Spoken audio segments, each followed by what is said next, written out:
Yeah, the last one that we And did, Neil, it was really weird.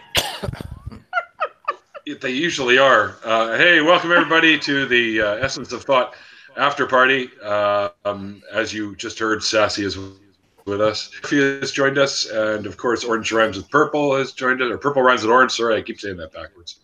And of course, Essence of Thought, the guest of honor for today, is also with us, and he's brought along with him his partner. You want to introduce her to everybody? I Well, I'm not really Essence of Thought. We're Essence of Thought. We're Essence of Thought. I'm just Peter okay, slash okay. Apple. That's it. You used to be Essence of Thought. Yeah. Now, well, I'm here. Yeah, I'm Essence of Thought's partner. My name is Lita, and I work generally behind the scenes on Essence of Thought, but I'm trying to produce more videos. Don't really get around to doing it, but hopefully will be more regular with time. Well, it's good to see you guys were color coordinated today. That was not planned. That was Yeah, just the way it that's happened. That wasn't planned. Cosmic coincidence. Many times I've seen like someone around where I like wear the hat, like the same shirt. It's like I had that shirt too. No, I'm actually wearing my Halloween cape because Using it as a shawl. yeah. We are completely normal people. I've also turned because I upgraded my green screen to a larger size, so I've just ended up using my old green screen as like a blanket now.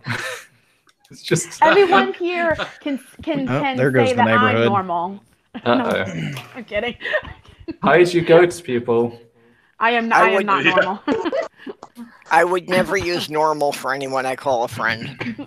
Now, Yeah, right? what I really need to know is like, is my grandmother in her 50s or in her 80s?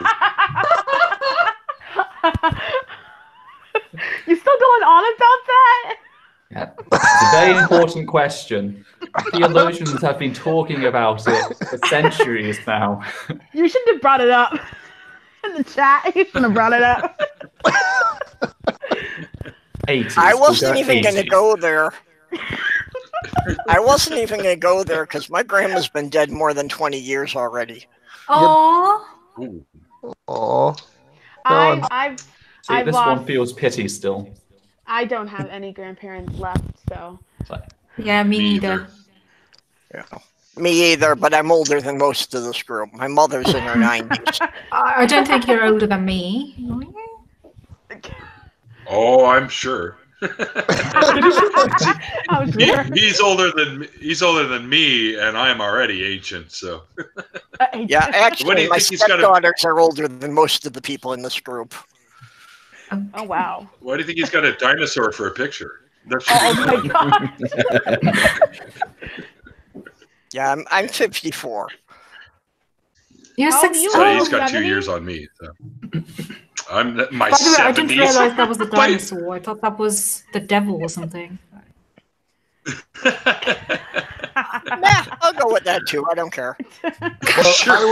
Well, I would like to say hello to Udita. Hi. Hello. Hi. I'm the one that Peter tries to seduce, but I Oh turn my it down God. all the tries time. to, tries to. Sorry, that ship has already sailed. Oh my word. You can take off It some, was some of the like burden. passing in the night. Oh jeez, on crow. What? You better. Do you remember when you went to the LGBT plus conference in Bangalore? Oh, this is what you were doing behind my back. I leave you alone for 2 days, and this is what you do. Do I have the time to get to America and get back in that time, or do we have to like have a conference like midway? Well, it was very quick. Speak for yourself. I don't know. I don't know what to say to all of this. I honestly don't.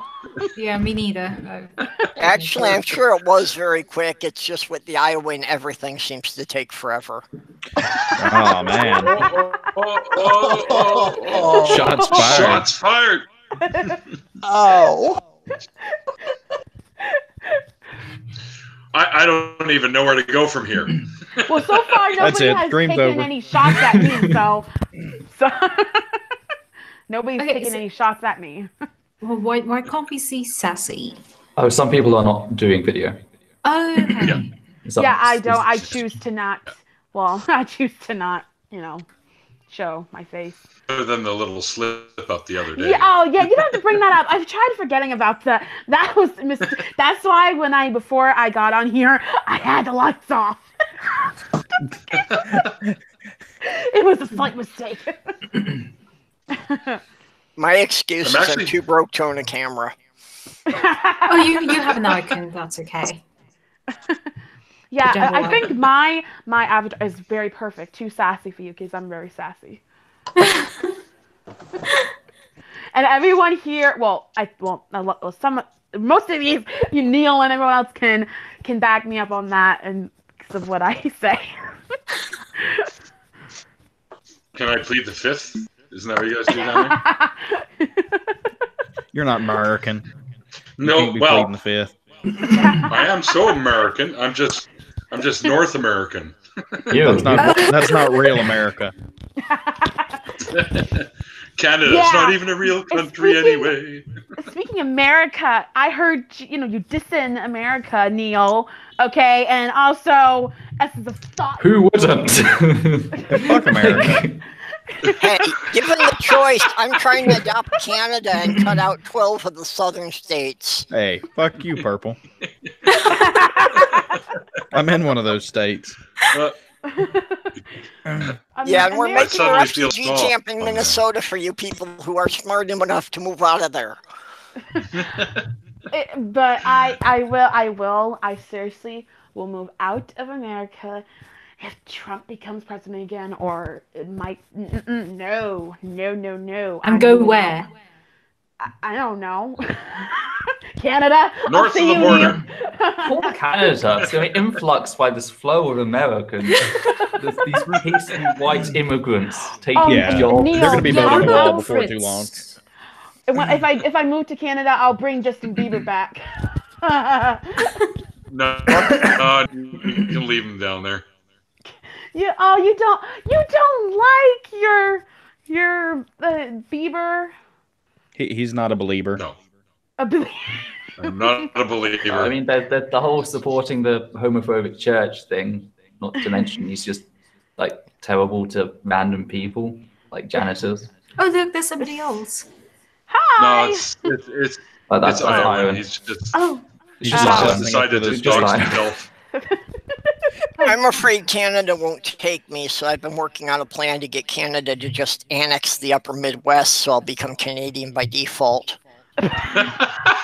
Or maybe There you go. Alaska. Oh, no. You live in the... But I Oh, that's I think- Prophet of Zod territory. But I might move to maybe England or somewhere. Don't try. Oh, Diana, hello. Hey! Hi. Hello. Do you know me? A sassy atheist? Do you, Diane? I don't know that we've encountered each other, have we? I don't remember. I don't know. I don't think you guys have been in my streams at the same time. Not as true. I just didn't know if she had to see me on Twitter or she knows of me. I know of you, yeah. Okay. Neil has mentioned you at least once. Once, I don't know. Yeah. Neil, once. No. At least. She said at least once. Come on. Who are you again? Oh, my. Okay, I'm Well, trying I to only know. go sassy through the Twitter feed.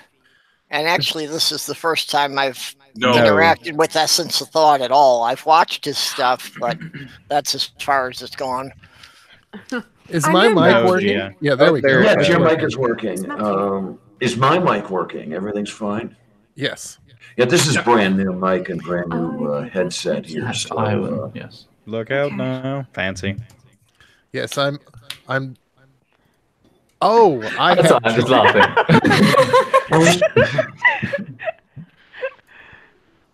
Why do people keep You got- leaving? Oh, What happened? No, it's left. just Matt trying to figure some stuff out. Yeah, I think he Yeah, was well, it'll be a his minute. mic. I'm trying to get things figured out as well because I'm hearing myself more in this new setup than I did with the old one. I'm actually conscious of my own voice in my Now ears I'm- through the headset as well as through my. Well, Diana, you are having a bolder sound that is projecting better than you used to. Oh, yay! So that's a good thing because hopefully this makes a difference. Look out now. I'm now back as my actual person. Hello. Hello. Okay. So wait a minute. You were here as something other than your actual person. I There's an Hangouts avatar did sent that to Earth. thing. Yeah, Yeah. Hangouts jumped me in Okay. with the wrong email. By the way, Matt, I have noticed you've got a bunch of new emotions for your avatar. I do have two new ones. I have the face palm, and then I have the crying man. Saw the crying man. man. Okay. Yep, crying straw man. Why crying man? Because it needs to. Yeah, if you saw some of the stuff he They responds to, they it's use the needed. avatars like ours. Somebody stomped on his foot. or something. Okay. I don't know. Yeah, that one I thought cries. maybe it's of Trump or something.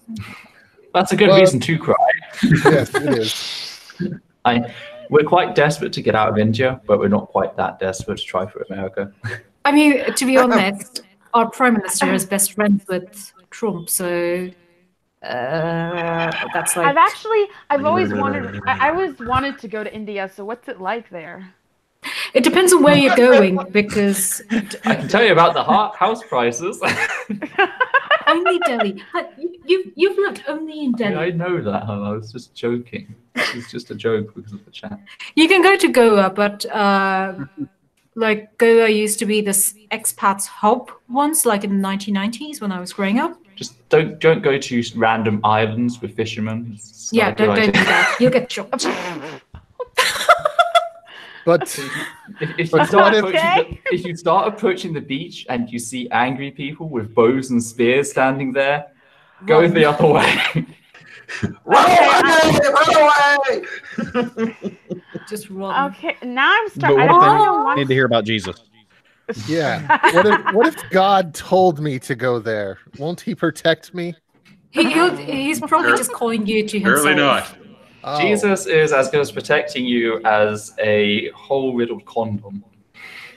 Okay. If God told you to go there and several government ambassadors tell you not to, go with the majority. Nah, I'm going with God Yeah. every time. When you got Jesus in I- your back pocket, you don't have to worry about anything. When you got Jesus in your back pocket, it's kind of hard to sit, isn't it? No, What he's does that make squishy. Jesus like a Pokemon or something? What's the name? This is Sylvia. Sylvia. Oh, I'm a cat person. If you can't All see. right. I go Goo Goo Gaga over cats and dogs and other animals. So Not so much dogs for me, actually. It's only Peter's father's family's dog that I've recently bonded with because I was chased by stray dogs when I was a kid. So no. Welcome to India. yeah. Oh. So yeah, I've kind of always been scared of dogs. I was actually chased by stray dogs as a kid too. So welcome to Iowa. Oh, There are a I'm lot like more you stray two. dogs there. I've like dogs that love me, and dogs love me. So I'm like an animal whisperer. Well, and Or if you like to call it, a pet pedophile. maybe they can sense that you like them back. You know, with dogs I've seen that they can sense if you don't like them or if you're scared around them. Oh yeah. I Smell once fear. I see a dog, I just go, dog, and I run after. And they I flee from you actually- in terror. I told Neil this one, but I actually I was in a store and I saw a guy bring in his German Shepherd puppy, and I'm like, oh my gosh! So he was fast, so I was following him, or like in and out of aisles, trying to catch up, and then I lost him because my brother he was with me too, and he just stepped in front of me, and I was like, "Get out of the way! I want to see the dog." No, sorry. Would you say maybe more of not so much a dog whisperer as a dog stalker at that point? I'd be the type to, like, if I see a wild animal, like if I saw a wolf pup, I would keep it. I would bring it home with me. I would bring it home. I would raise it. I don't care. I would raise it. I'm that obsessed with animals. Well, except for snakes. Hate snakes. Hate spiders. Hate bugs. Hate sharks. Probably come here and open a dog shelter then, because there's so many strays here. No, I found Sylvia wandering around behind my apartment building a couple of years ago. She was, I'm guessing, about 12 weeks old and hungry. Well, I had first heard, I was taking the garbage out, and I'm hearing, me, me.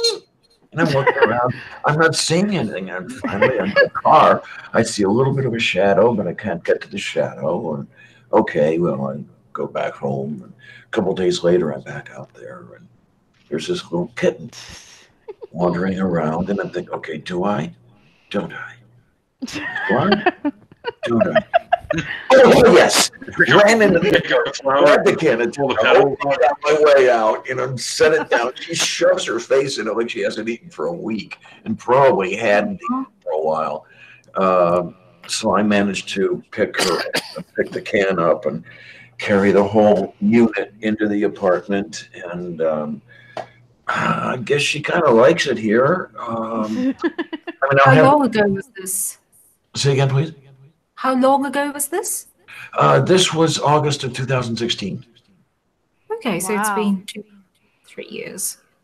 Yeah, I'm guessing that she's going to be 3 years old in a couple of months.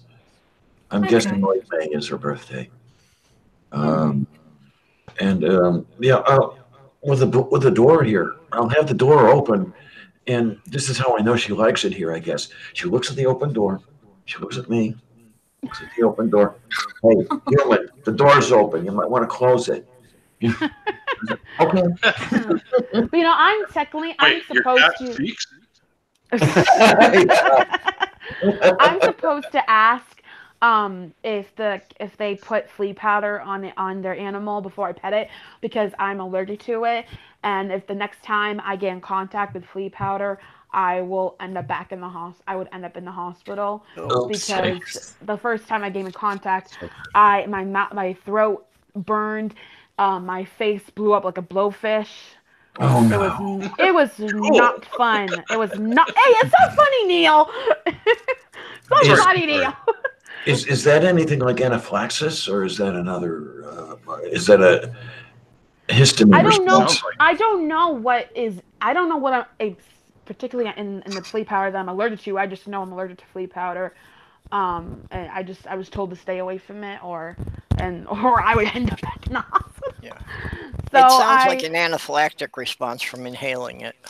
Yeah, because my ex. I touched it because I touched the animal that had it on him. So yeah, the skin and yeah. Yeah. As my ex, let's try this again. As my ex got older, she started becoming allergic to everything. Things, foods, things she had eaten for years and years and years and had never had a problem with. All of a sudden, she's allergic to, and at least twice came this close to dying of anaphylactic shock. So that's why I wondered. I'm also wondering a little bit here. Are you guys hearing an echo from me? It's not. Sassy. A little bit of an echo, but it's not really a problem. Yeah, because what I'm hearing is I'm hearing a little bit of an echo. I have my headset hooked up through my microphone at the moment. Unlike some of you, I don't have special equipment, so get good. Yep. Yeah, I'm spending all kinds of money on the equipment, and I'm sure that Donald Trump would tell me, yeah, you can't afford any, you're poor, you can't afford any of that, you should be spending money on your medical expenses, and, tell him, See? But did you guys... classified India as a high tariff nation because we don't give America discounts on exports. Okay. We already export stuff for like really cheap. Yeah. Yeah. Yeah. Well, Just so you know that our Canada has our no president isn't smart. Yeah. President's a jackass. Come on. He knows all the words. He's smart. Just ask anybody. He knows all about smart stuff. He knows bigly. He All the best knows huge. There's Huge. He knows Hillary Clinton. Look, GI, he was chosen by God. bad My hombre. God. Yes, By by God God. himself, roll By the tide. Russians. That makes Putin God, right? hmm Well, I'd rather have Yeah, Putin they're just a than the god on a Mexican. horse. Now, can you say that things would be any better under Hillary? Yes.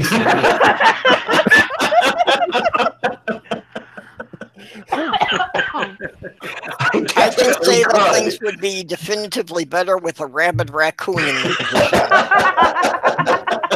Better under Hillary. I didn't know she was the ride-em cowgirl kind of gal. So I'm I just- don't know why I'm that's gonna- Bill. Well, don't I have no idea. I'm voting Hey, Vernon maybe I could be Green. president. Maybe I could be president. You Maybe. should be. Yeah, maybe. There you go. Miss, Oh, I see. There we go. And this is how the world ends. hey, I will Hey! run for president, and then they'll play one of my live streams, and it'll be like, Hold on, no. I think that's We're Hey. done. Okay, When now I that lived in this St. thing's over, Paul- the echo's gone. When I lived in St. Paul, I had toyed with the idea of running for city council just because I wanted to see what the reporters would do with a candidate who refused to deny anything. oh my word. Unfortunately, Oh, I was man. afraid I might possibly win, and then I'd actually have to do the stupid job. If elected, I refuse to serve. Anyway, I think Peter should be in politics. No way. Why not? Not a chance. You do well. No. I wouldn't. Oh yeah. Oh yeah, you would. I love that people are like just like sitting there silent. It's like, Why is it just why? I kind of why agree. not- I think you'd be much better than Trump. You've not got top- that. well, that's like saying a bag of shit would be better. That yeah, doesn't that's mean dead much. straight. Right. Let's set the bar pretty Fair low. enough. Donald Trump. Yeah, but really. in your videos, you've got that Was well smooth, intended. calming voice that you could say alarming things and people would still feel relaxed about it, like everything's okay. But listen. Have you not seen how divisive Peter is by caring for people and loving people and being kind? Any different as usual. Yes. Yeah, there you are. You're just saying that because he tries to seduce you, GI. We see around here. I only said I I only said tried because Udita is here. Oh no, just go ahead. It's yeah, I'm good. All the parties are Romance, consensual. It's okay, romance guys. Strong. Just to be clear, like apart from the two of us, are you all from America, like United States? Roll Tide. That means nothing to her. And it means Who? something to her now. That's an affirmative. Oh, Well, I'm from America. If you hear anybody else say that, you can assume that they're a complete idiot. And if you hear me say that, you can also assume the same thing. So okay. well, I'm in the northern U.S. You know, Evan, the guy with the big beard there, is in the southern U.S. Well, Evan, I don't The- assume the that fact you're that an they idiot. can- No. Anyway, That's Yeah, the almost like fact that these Canada. are both called the same country still mystifies me. well, the U.S. ought to be what, about 6 countries, at least, I mean, with the various demographics, Yeah. various allegiances. yeah, I'd say at least 4. Mhm. Yeah, I could see splitting it by 5 or 6 regions. I'm just Canadian, so I'm so part Oh, of you're I am. Yeah, you're from Iowa. Canada. Guys, I'm gonna have to leave. I have a friend that needs some help, so I will talk to you all later. Okay, Matt. Bye. Okay, man. Well, take care, Good night, buddy. sweetheart. You be good. Or something like that. I wonder what happened. I don't know. What blew up? I have no idea. What am I doing here? Okay, let's try that. Okay. Yeah. Does anyone want to ask me questions? Because I'm honestly, I don't know what to say. What is the meaning of Sorry. life? I know the answer to this one. 55. Here's I thought it was 42. Here's Yeah, a nice bad question for you. If you're riding down the middle of the street in your canoe and your left-right wheel falls off, how many pancakes would it take to fill the Empire State Building? What the heck? This is one of them tricky math questions. It depends on the size of the pancake. And You the said. most accepted answer is ice cream has no bones. Okay, that is just stupid. Okay, I do have a legitimate question here. Yes, dear. Just Essence thought I didn't actually get your name, so I don't know how to address the two of you individually. Edita, Peter / Ethel.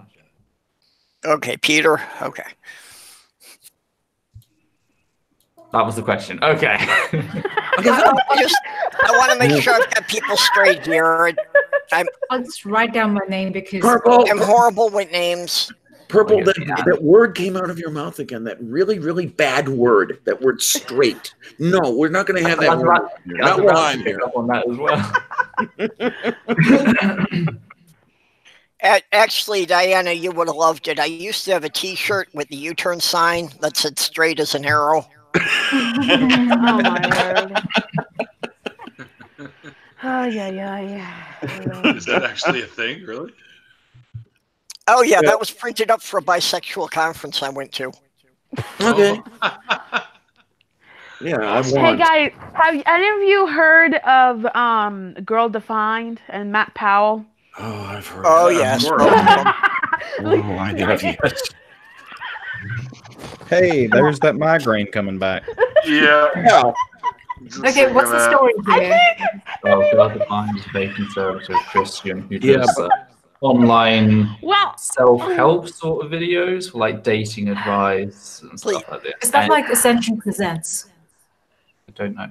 Ascension Presents is the guy who was going on about porn, and then kind of, but it's like Okay, Sassy, please do not tell me that Girl Defined and Matt Powell have teamed up. That would be too much of a nightmare. Oh, that would be a power No, play. I'm actually talking to a YouTuber because we might be doing a video about Matt Powell and Girl Defined.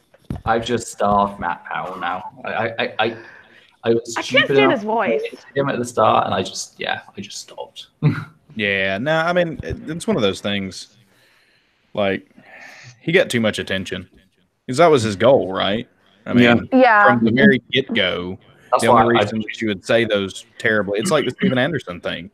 It's like you say these bombastic things so that you can get your name out there. I don't know. I don't play that game. A lot of people, I didn't expect so many people to have heard of Girl Defined and Matt Powell. I mean, it seems like Atheist. Oh yeah, we're all aware. Sadly, when I was a Christian, I used to look up to Girl Defined. I used to follow the dating advice I had. Get out. I had two of their. And we're done. Yep. I had two of their books.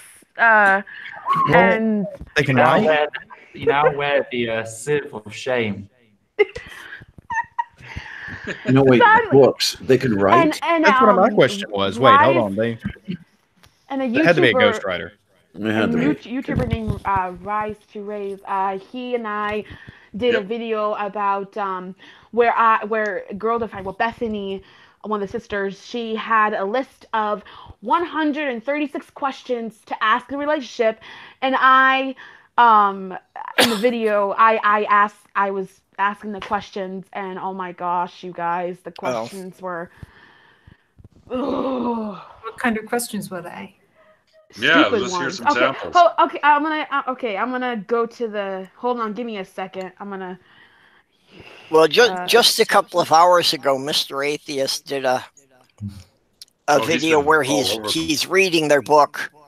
Oh yeah, and just the amount of hypocrisy in their book, the advice they're giving compared to the lifestyle they live themselves. Yeah. Come on, these are great. I just want to be clear because I don't know about girl defined so much. Are they, when you say they're Christian, like are they evangelist or are they? They're evangelical. Yeah, they're really Bible believing. They're quite young, stereotypically beautiful women who use that as sort of a wedge to like sneak in, kind of like youth pastor, but more subtle. Was it? They're like a talk girl column in a girl's magazine sort of thing. Okay, one of the questions on the list is, hold on. What is your attitude toward women? What is their purpose? Making babies. Women. That's what their purpose is. Good. And hopefully like my cooking. They're supposed to be barefoot in the kitchen bearing babies. Actually, Evelyn got it right. That would be their answer. And the other one is, what are your views on women working outside the home? Not going to happen. I could just imagine somebody answering, yeah, they can cut the lawn if they want, yeah. No, Evans isn't serious. Very, very crazy questions that... I mean, to be honest, if you're not talking about certain cultures like the ones I come from, women have always worked outside the home. I mean, they have been the ones to do all the cooking, not the cooking so much, the washing, the marketing, like buying groceries and everything. That's still working outside the home when you consider it as unpaid. Yeah. Well, in Christianity, Christian women, I mean, if you go by the Bible, I mean, you are to basically stay at home, let the man lead the family, go out and provide, and you're to, and create babies. Clean, take care of the kids. Yeah, a 1950s housewife, All the way back to Paleolithic times. Men were the hunters, you at least women were get the out of the gatherers. house. Because where I come from, like in my mother tongue, there is a word for women who've never seen sunlight, because that's how it was. Oh my gosh! Wow. It's Oshun Like means it doesn't mean that you don't literally see the sunlight, but it pretty much means that some people, like in some families, women were not even allowed to get out of the house, like get beyond the courtyard and go to the market and do the shopping. You know. It's very similar to Greek culture. Greeks used to do that as well. Yeah. Wow. Greeks. And it's not so long ago either. So. Jeez. Now that would be something I'd associate more with Middle Eastern cultures. Yeah. Greeks that used to do that. It was like they talk about, we need to go back to the Greek ways of thought and rationality and stuff like that. It's like, have you actually studied what their lives were like? If you weren't an upper class guy, then you were fucked. That didn't even feel good. And everyone talks about Greek democracy, but what's the point of democracy when half of the residents are slaves and they're not even... Yeah. Everybody who talks about going back to some golden age always assumes they're going to be in the top 2%. I remember when I was a Christian and I was on Twitter, and I was wasn't that long ago, Sassy. I know it wasn't that long ago, and I was preaching to all men. I knew in the Bible it said that women weren't allowed to have spiritual authority over men, and etc. But I didn't really want to believe that, so I just blocked that out, and I preached to whoever I wanted. But until I kept getting backlash for it and being told to keep my mouth shut and did not speak to men and teach them. Wow. And so I talked with one of my Christian followers, and he said, yes, in Timothy, you women are not allowed to, speak in church and not allowed to have spiritual authority. So I quickly said, you know what? Okay, the Bible's right. If I believe in His word, I have to go along with what it says. So I quickly just changed my whole purpose of my so-called ministry on Twitter, and it was just for women to preach to them. Well, and so I kind of belittle myself. The way Timothy fits into the rest of the New Testament epistles is questionable too, isn't it? I mean, if you're talking to Paul, are you talking to someone who is not necessarily a misogynist? Hey, Badger. Hello, Badger. Good hey, do I know you? Have I seen you somewhere before? Huh? Badger, have I seen you somewhere before? Do I know you? Oh, come on. He has his microphone. I'm playing with him because he was on my show yesterday. Oh, he left. Yeah. And there he goes. He left. But, yeah. He ran away. Like, okay, Clarion's here. I'm out. It's too bad. I was going to say that the British quotient just rose up a bit here with the Badger. Oh, there you go. Yeah, but I'm only half British. I don't know. For the people in India, is that a good thing? Sorry, Badger. So it seems I did that thing that I do where I forgot to enable the microphone. Oops. Hello, Badger. Hi, Badger. It didn't seem that long since we had our live chat. No, it was a good chat, that one. It was really funny. Oh my God. We just went off the rail. We didn't even stay on topic very long. What is a topic, really? And the topic is going from deconversion stories to talking about apartment prices in New Delhi. I just realized what I was doing. It's like nobody wants to hear about this. Well, how the hell did we even segue into that? Well, you were asking about my experience in moving to India and everything, and I enjoy it. I was explaining that we're actually looking to move out of there. That's right. It led on to the pricing thing. Yeah. Okay. I got to admit something. Oh my gosh, I can't believe I'm gonna admit this. Scandal. But before I knew that you guys were in India, I don't know why, but a lot of different accents sound English to me. I don't know why, so I thought you're English. Hi, Badger. I'm half British. He is British. Half. Oh yeah. Well, half. even you sound British to me. Do you know the history of India? Hey, my accent keeps changing very often because the way I'm talking right now is close to how they speak in southern England. But the moment I'll do my videos, it's like there's a mixed accent. You'll see some Indian there, some British, and even in India, the accents are not all same. So like over here, we have things like South Indian English accent, North Indian English accent, Bengali Indian accent, English accent. Sorry. As a resident Brit, I feel I should say we have absolutely no history with India whatsoever. No. Yes, you do. I'm just saying it's just me. I don't know. I'm not around a lot of I'm just disavowing all knowledge of that right now. To me, everyone sounds English. Actually, I was going to ask Peter about that the voice you use when you're delivering your videos is a little slightly different. I was going to ask you what region your accent was from. Oh, that's a bit complicated. Okay, you can pass on that if that's not right. It's fine. It's my mum and my father split up relatively early. My father was from Middlesbrough, but my mum's Dutch. Now she was taught a very specific sort of English before she came over here, and I've lived from Cornwall to the Shetland Isles, which that's South England, all the way up to the islands between Norway and Scotland. So certain words I've picked up and they survived. Like you get little hints and echoes that come out here and there. So yeah, it's a bit of a bastard mix. Okay, I was wondering why I couldn't pin it down. It's a quirk of my autism that I don't recognize people's faces at all. I'm much more likely to recognize people if they come up behind me and I hear their voice before I see their face. Ah.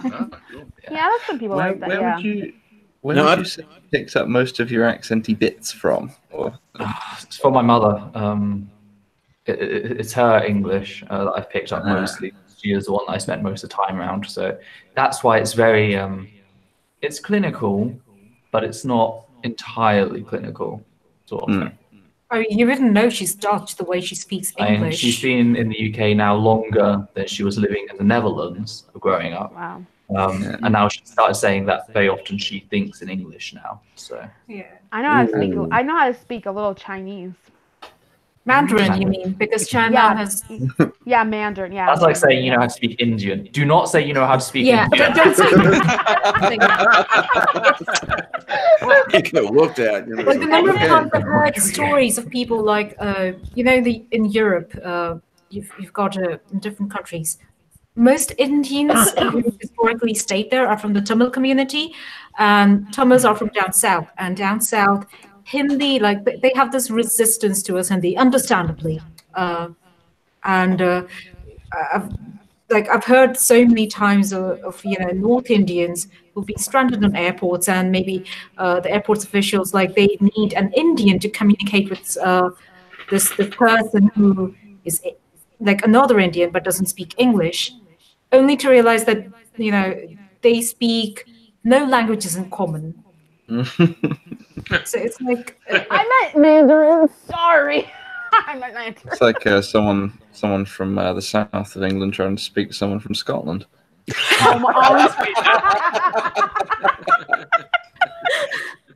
Okay, now I've got an absolutely stupid question, and I hope you don't hit me over the head for this. Odetta, behind you, is that a trans flag? That's yes. That's a trans flag. That's a bi flag. Trans flag is for this one. Bi flag's both Bi flag's also me. Yeah. Bi flag's Interesting. Now, how does that come to be associated with you? I'm just curious. Sorry. How did they know they're bisexual? Now, like for example, the trans flag. I'm wondering how that came to be associated with. Well, I always talk to my father about certain things, and he always just pushed it off in a very toxic sort of manner. But then I got to college, and I started studying psychology, and I started finding out about more terms, and I started off going around saying I was psychologically androgynous, and then over time I found that the term gender fluid. Okay. Yeah. So that's why I got I've got a bit of an interest in that sort of thing, so that's why I caught my eye there. That's actually fine. Yeah. Where that came from. You also identify. Say again, Neil? Does you have an interest in transgendered? You wouldn't know it, would you? You are a very beautiful woman. Dante, Yeah, there you go. I transitioned 10 years ago. So it was late in life. I was 52 years old, but I finally got to do it. And Wow. it was amazing. It was wonderful. It's just unfortunate to be who you are. Yeah, it's unfortunate though that I kind of wish I would have been able to transition a lot earlier. When I first thought of it, and at the time that I didn't know what the words were or anything. I really say again. I really hate people that say like, "Oh, we need to do away with labels." We need to get rid of the labels. It's like, no. If you're on your own like that, the labels just themselves and the accompanying definitions can be so empowering in helping you explore yourself. Yeah, because I'm like 8 years old, and I know that something's up, but I don't know what it's called. I don't know what it is. And in 1968, you're not going to just go anywhere and find any information about it. So you're double whammied, if you will. Well, and the labels at least give us a starting point for a conversation. Yeah, absolutely. Yeah. Yep. I realized that I could not have transitioned in 1968. I mean, the acceptance just wasn't out there. I mean, it still isn't to a large extent here in the U.S. Well, it's worse than the It is improving. Mm-hmm. Do you think it was harder, like when you transitioned in the what happened in the last 10 years, and with Trump banning transgender people from the military and all? Do you think it's gotten worse in the recent years than maybe? I find it worse. I find that I don't want to go various places. I would not want to go into the Deep South right now. Yeah. It's not just legislation, it's the whole feeling. It's like we had the same following Brexit, even though the whole conversation was about foreigners coming from the Middle East, all minority groups in the UK, because it emboldened them on that one topic, it emboldened them on all topics, transphobic and anti-gay and bisexual hate crime spiked as well. It's the conversation becomes so toxic in mainstream media. The newspapers are constantly pumping out things attacking us. That it's just like it becomes very depressive. Yeah, it was bad enough. I went to view the 2017 total solar eclipse. I went to Southern Illinois, and it's a little redder there than it is where I live. I live in Pittsburgh. Southwest Pennsylvania, and I would get a few looks in Southern Illinois. I mean, for the most part, everything was fine, but just the one or two people who kind of clocked me, figured I was once a guy, and to get those looks, I could just imagine what it's like now, because I saw much Donald Trump bumper stickers. I guess Missouri is. Okay, I like to use the term, let's bring it out again, about as red as a used tampon on a heavy flow day. It's bad. It's a lot of Pennsylvania's like that too. There are a couple of bastions of reason here. Pittsburgh, Philadelphia. The rest of the state is very, very conservative. Not fun at all. Yeah, in the last 2 years, it used to be that people had, the social dignity to be quiet about being a bigot. Yes. And since Trump's been in office, it's like it's okay to be open about being a bigot. Yeah, it's almost required. It's not just Trump. It's like people like Ben Shapiro, Jordan Peterson. There's this whole cultivation of I call it the asshole culture. It's like these people are sorry about Peterson for being. You can have him back. You really can. These people are held in praise for being assholes because their assholery is linked to them being intellectuals because they talk about the issues. And what that does is it makes a lot of assholes think that if I'm an asshole as well, I must be a genius. When no, that's not how it works. We literally have protesters organizing under Nazi banners and wondering why people have a problem with that. I think it'd be better to latch on to the talking about issues part rather than the being an asshole part. Just like where was it, Charleston, where there were at least one person was killed during a protest, and our hit by car. Yeah, our extortionist in chief. Well, there are good and bad people on both sides. Like, screw you, asshole. I don't think it works that way. And then there's the internet parade, there was also the internet parade going around saying that she died of a heart attack. It's like, and this is why, even if we eliminate, if we remove Trump from office, if we remove a lot of the GOP politicians from office, the problem is still not solved. The problem is in the population. It's in the electorate. Yeah. And I don't know how to solve that. I don't know that it's going to be solved in my lifetime. I've got more life behind me than ahead of me. I'm 62. I'm not gonna live to see 100. Are you taking off, Peter? I don't know. That was to Murphy. Yeah, that was Evans. Evans? Is that Evans took off? Yeah, already left a long time ago. So I just saw it now. Oh. And Sassy left too. I didn't even see Sassy leave. No, I didn't that's see unfortunate. I was going to hit her. It's always good to I was say looking goodbye. forward to getting to know Sassy better. I've just seen her on Twitter. I think she's pretty fun.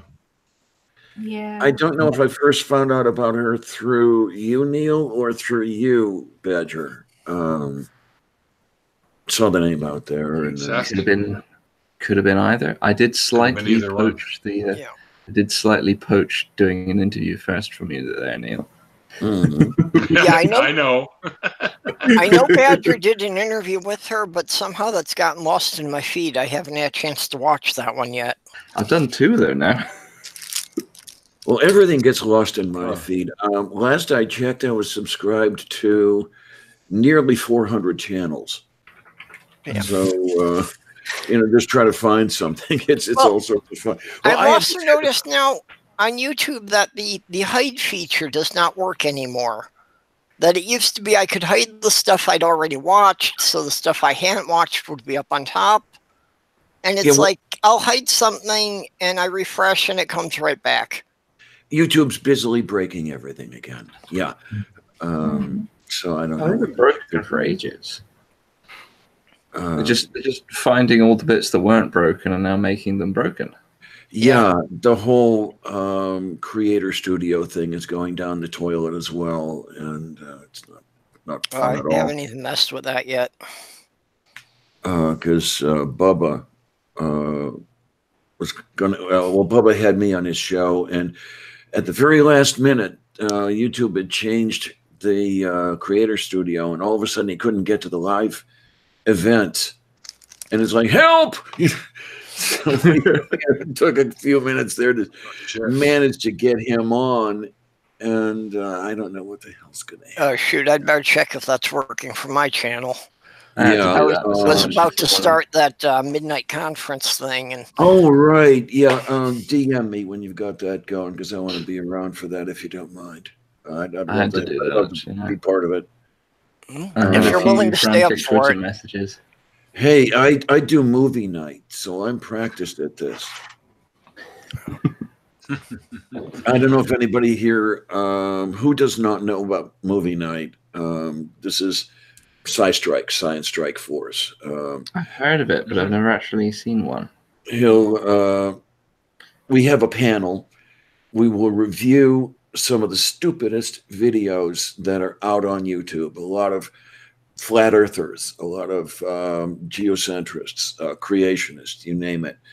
We'll start to play the film, and when somebody finds something egregiously wrong, they'll yell out, drink!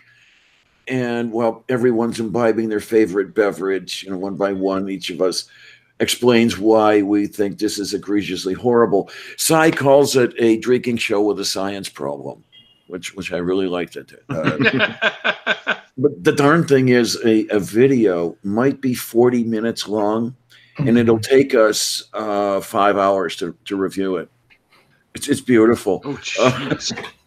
Well, we've got to take your time 8 hours on a couple of them.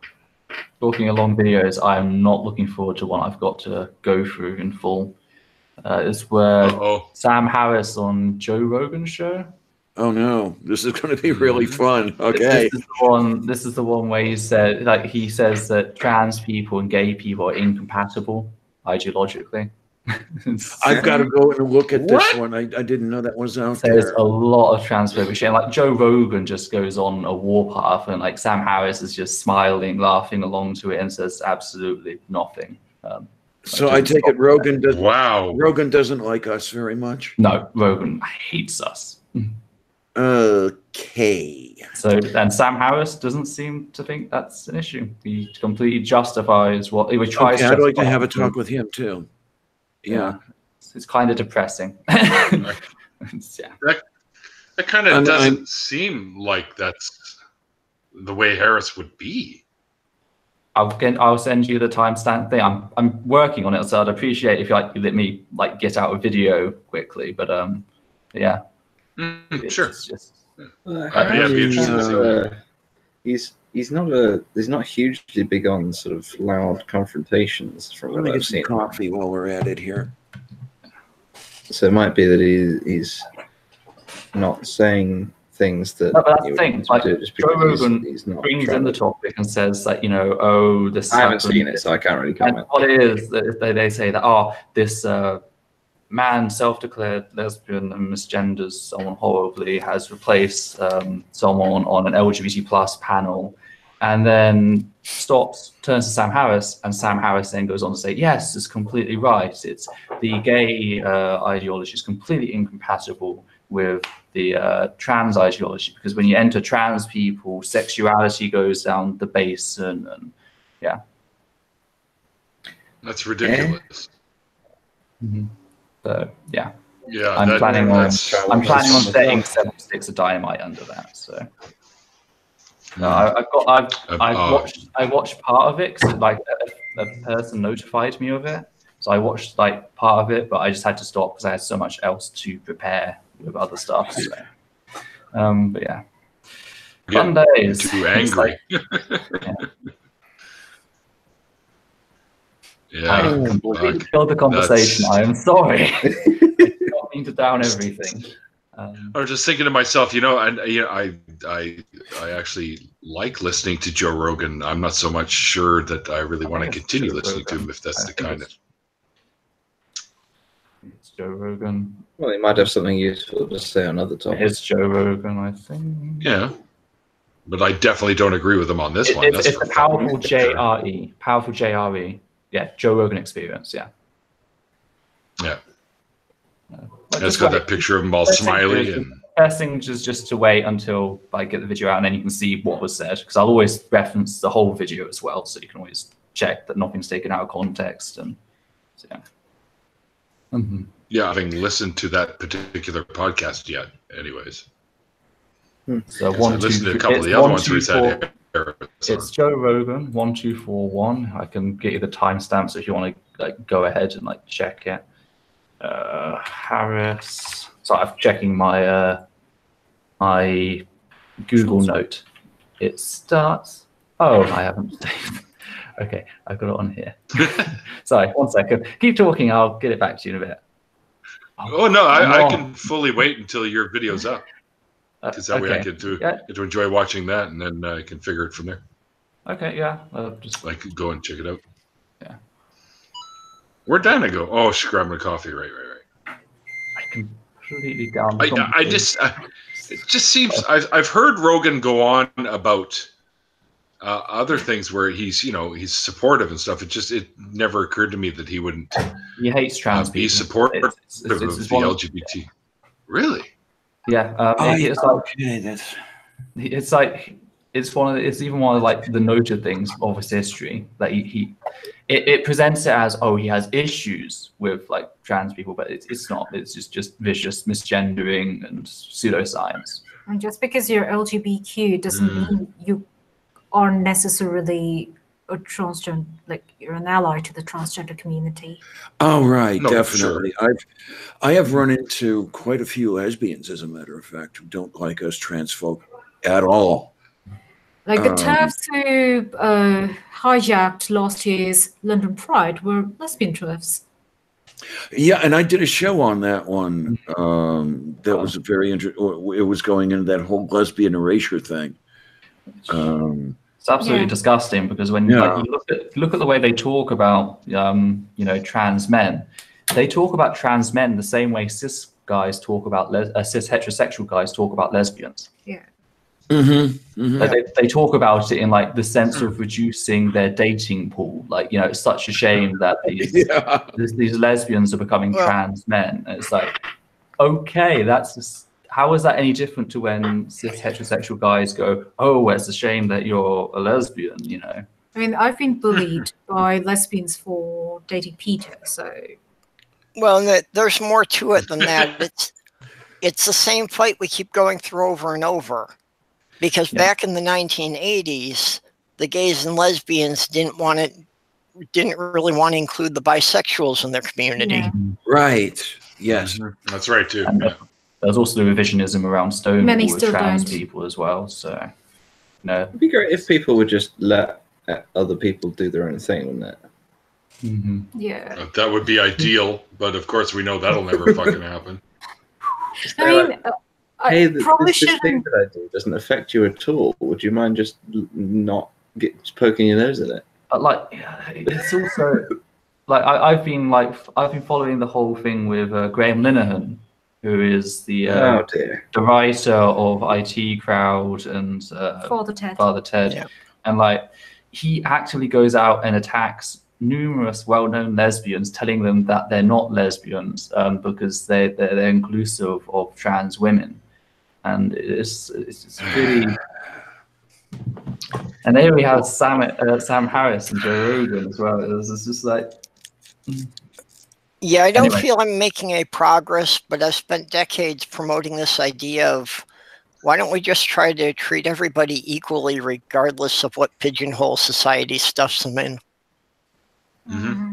That would be nice. Yeah, I don't seem to be making much progress. We can dream, can't we? We can. It'd be nice if, even if you fundamentally disagree with how someone sees themselves, you just don't be a dickhead about it. Yeah, pretty much. I mean, I'm on the side of tolerance, even of opinions that I fundamentally disagree with. In that, if someone thinks and feels something that I find abhorrent, I'm not going to, kick in their door and say, "You must stop doing this." Yeah. I'm just going to just they can do that over there and not near me, and that's fine. Yeah. Well, if you really believe in freedom of speech, you have to believe in the freedom for someone else to say things that piss you off. Absolutely. Yeah. Just the point I'm saying is people don't need to go and shove these things in other people's faces, saying, "No, you're not this thing that you say you are." As a matter of fact, I would say that freedom of speech requires that I hear somebody out even when I don't like what they are saying. I liked the one IQ squared debate. What was it? Freedom of speech resolved. Freedom of speech necessarily includes being offensive. Hitchens was on the panel of that one, which is how I found it. It had some very interesting points made. And I'm one with, I cannot shut anybody up simply because I find them offensive. There's one thing that I would add to that, which is it's important that people be allowed to speak and say that things even if you disagree, but it's also important that people are allowed to decide that actually I don't want to hear that. I'm just going to go away and I do not need your opinion forced into my ear holes. Thank you very much. Right. No forcing going on. If I decide I want to listen to someone I disagree with, that's great. But also, if I decide not to, then piss off, Yeah, no, I'm definitely with you. No forcing allowed. If I don't want to hear it, I can turn away and not have it forced at me. But one thing I like about people saying offensive things is I know who the opposition is, and I can deal with it. Anyway, well, and every once in a while, somebody offending you may make you think about your own position. Yes, absolutely. Absolutely. It's never not happened with me. So anyway, I think we're gonna have to head off. Why? So yeah, thank you for having. Oh well, that'll do it. So we're about to have we can go have a breakfast curry. it's nearly 8 o'clock here in the morning. Oh man, you've made me jealous. I'm a huge fan of curry. It's a lovely place that we found. It's like £2. You get a nice pot of chicken curry. It's in a buttery sort of sauce, and you get 3 parathas. And we're also going to order sag paneer. You're also going to your paneer. So anyway, thank you for having us. I got a message. Oh, and just so you know. Sassy lost her internet connection, and that's why she disappeared. I just saw that one. Yeah. Okay. Thanks, Peter, for joining me today. No, I'm sorry. I was just replying to Sassy because she just told me about that. Thanks for having me. Yeah, dude, it was awesome to. Sorry if I'm rambling a bit. It was great. Oh, great meeting you. Don't ever be sorry for rambling, man. Okay. That's awesome that you were rambling. It's nice Well, meeting nice you to get to chat with both of you. Nice to meet you too, man. Also, I like your cat and I like your bandana. Oh, thank you. I have like 7 of them. They're all the same. So I've had a cat laying here for the whole thing too. I like well, your. but we can't see that. This thing. Yeah, this is my normal setup. Usually when I'm on the internet, I have my cat laying in my lap and I have to balance the keyboard on his back. Usually it's the other way around. Cats like to hang out on top of keyboards. All right, you guys, go eat your curry breakfast because I'm totally jealous and I would be there with you if I could be. Okay. Nothing stereotypically Indian here. Okay. Well, good morning to you. Thank you. Yeah, have a good one. We'll see you again. Be good. Have fun. Yay. Yeah, and then there were 4. Agatha Christie is here. Yes. Okay. Oh, is she? I lost the I was looking at the chat and then I started answering some questions from Twitter. Yeah, is Christy still in there? I haven't seen her say anything since Nacha came through. Oh no, I'm sorry. I may not have been clear about that, Neil. When you said, and then there were 4, that reminded me of Agatha Christie. Oh, Agatha Christie. The novel. Yeah. Okay, yeah. Christy San Diego was in the chat for a little while up there. Yay! I am not to knowing. I am not to see on there for you. So easy am I not to knowing. Oh, there's Sassy. Had internet problems, kicked me off the Hangouts. I was going to say goodbye all right before I was kicked off. Oh, well. Hopefully I'll get to talk to you again. And, hopefully I'll be able to get to talk to Peter and Odetta again. I think I've got a couple names that I'll have to write down and put in the queue to have on my show. Well, yeah. Badger, you've been pretty quiet through this, or is it just too late at night for you? It's getting a bit late over here. I'm trying not to do that thing that I sometimes do. This thing. Well, what is it where you are? About 2 a.m.? It's coming up for 2:30, yeah. Okay. Yeah, I thought you were about 6 hours off from me. I have never fallen asleep in a live stream before. I will never ever. I've never seen it happen. That's just not a thing that occurs. If anybody tells you it's happened, no, they're lying. There is no evidence that. Just so you guys know, that's called sarcasm. Yeah, there is no evidence that has ever happened at all. You cannot prove that.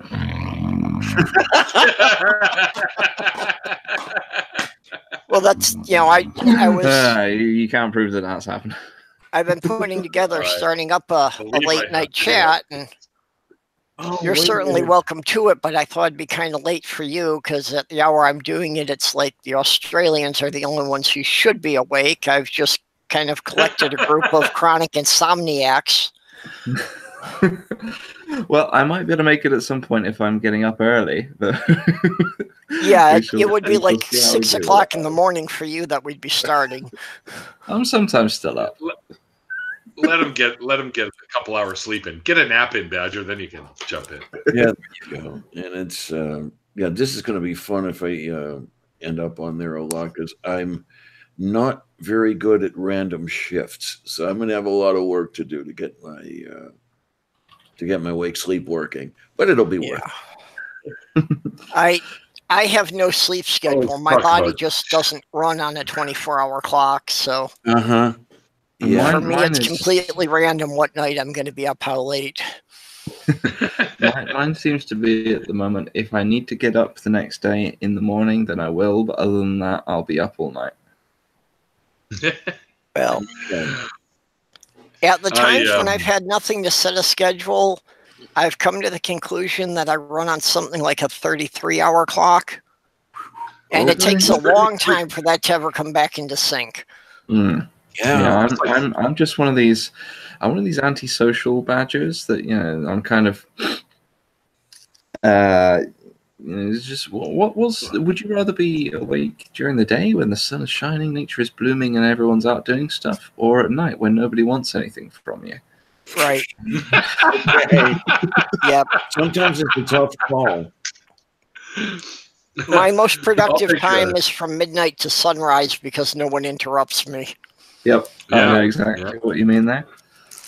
When I was younger, I loved the night, and unfortunately, I don't do well with that anymore. As I've aged, the seasonal affective disorder, especially, and the disorder. My bad time is, for example, October through April. I just total shit, and I can feel the difference now, which I didn't feel when I was younger. I go out into the bright sunlight, and the mood lifts immediately, and it's like I don't want to go inside, never again. Eventually, the sun will set, and I'll have to do something about that. But well, if the flat earthers have got it right, you could probably go up and like grab the sun and take it in with you because it apparently has to be considerably smaller for that model to work. Now here's some. Diana, have you ever looked into those full spectrum lamps? I hear those work for some people with this ads. Yes, I get some fair results out of them. I had one that's called a Happy Light. That is the trade name of it. I had just put it away recently. The main problem I have with the lights is finding a place to set them. My desk is still quite full of things and stuff. So to set one of those full spectrum lights up and actually have it used and everything, sometimes it's a little bit of a pain in the butt, but like pounded in the butt by not being able to set a Happy Light on your desk by Chuck Tingle, something like that. Did you say? I was just going to say, I was wondering if this is going to be followed by a Chuck Tingle reference. Yes, and I need to get him on my show too, but that's beside the point. Could you see it? Could you just see Coffee with Chuck Tingle? That would be perfect. I would tune in and I would announce that shit over every social media platform possible. Live from Billings, Montana, we bring you. I'm gonna jump on my phone so I can step out and have a smoke. Oh my! Okay, but I'm missing out. Who is this Chuck Tingle? He is. Oh my word! I guess he is an author. Either that, or he's a very good parody of one, who writes gay niche. What does he write, sir? Say again. What does he write? Gay niche porn.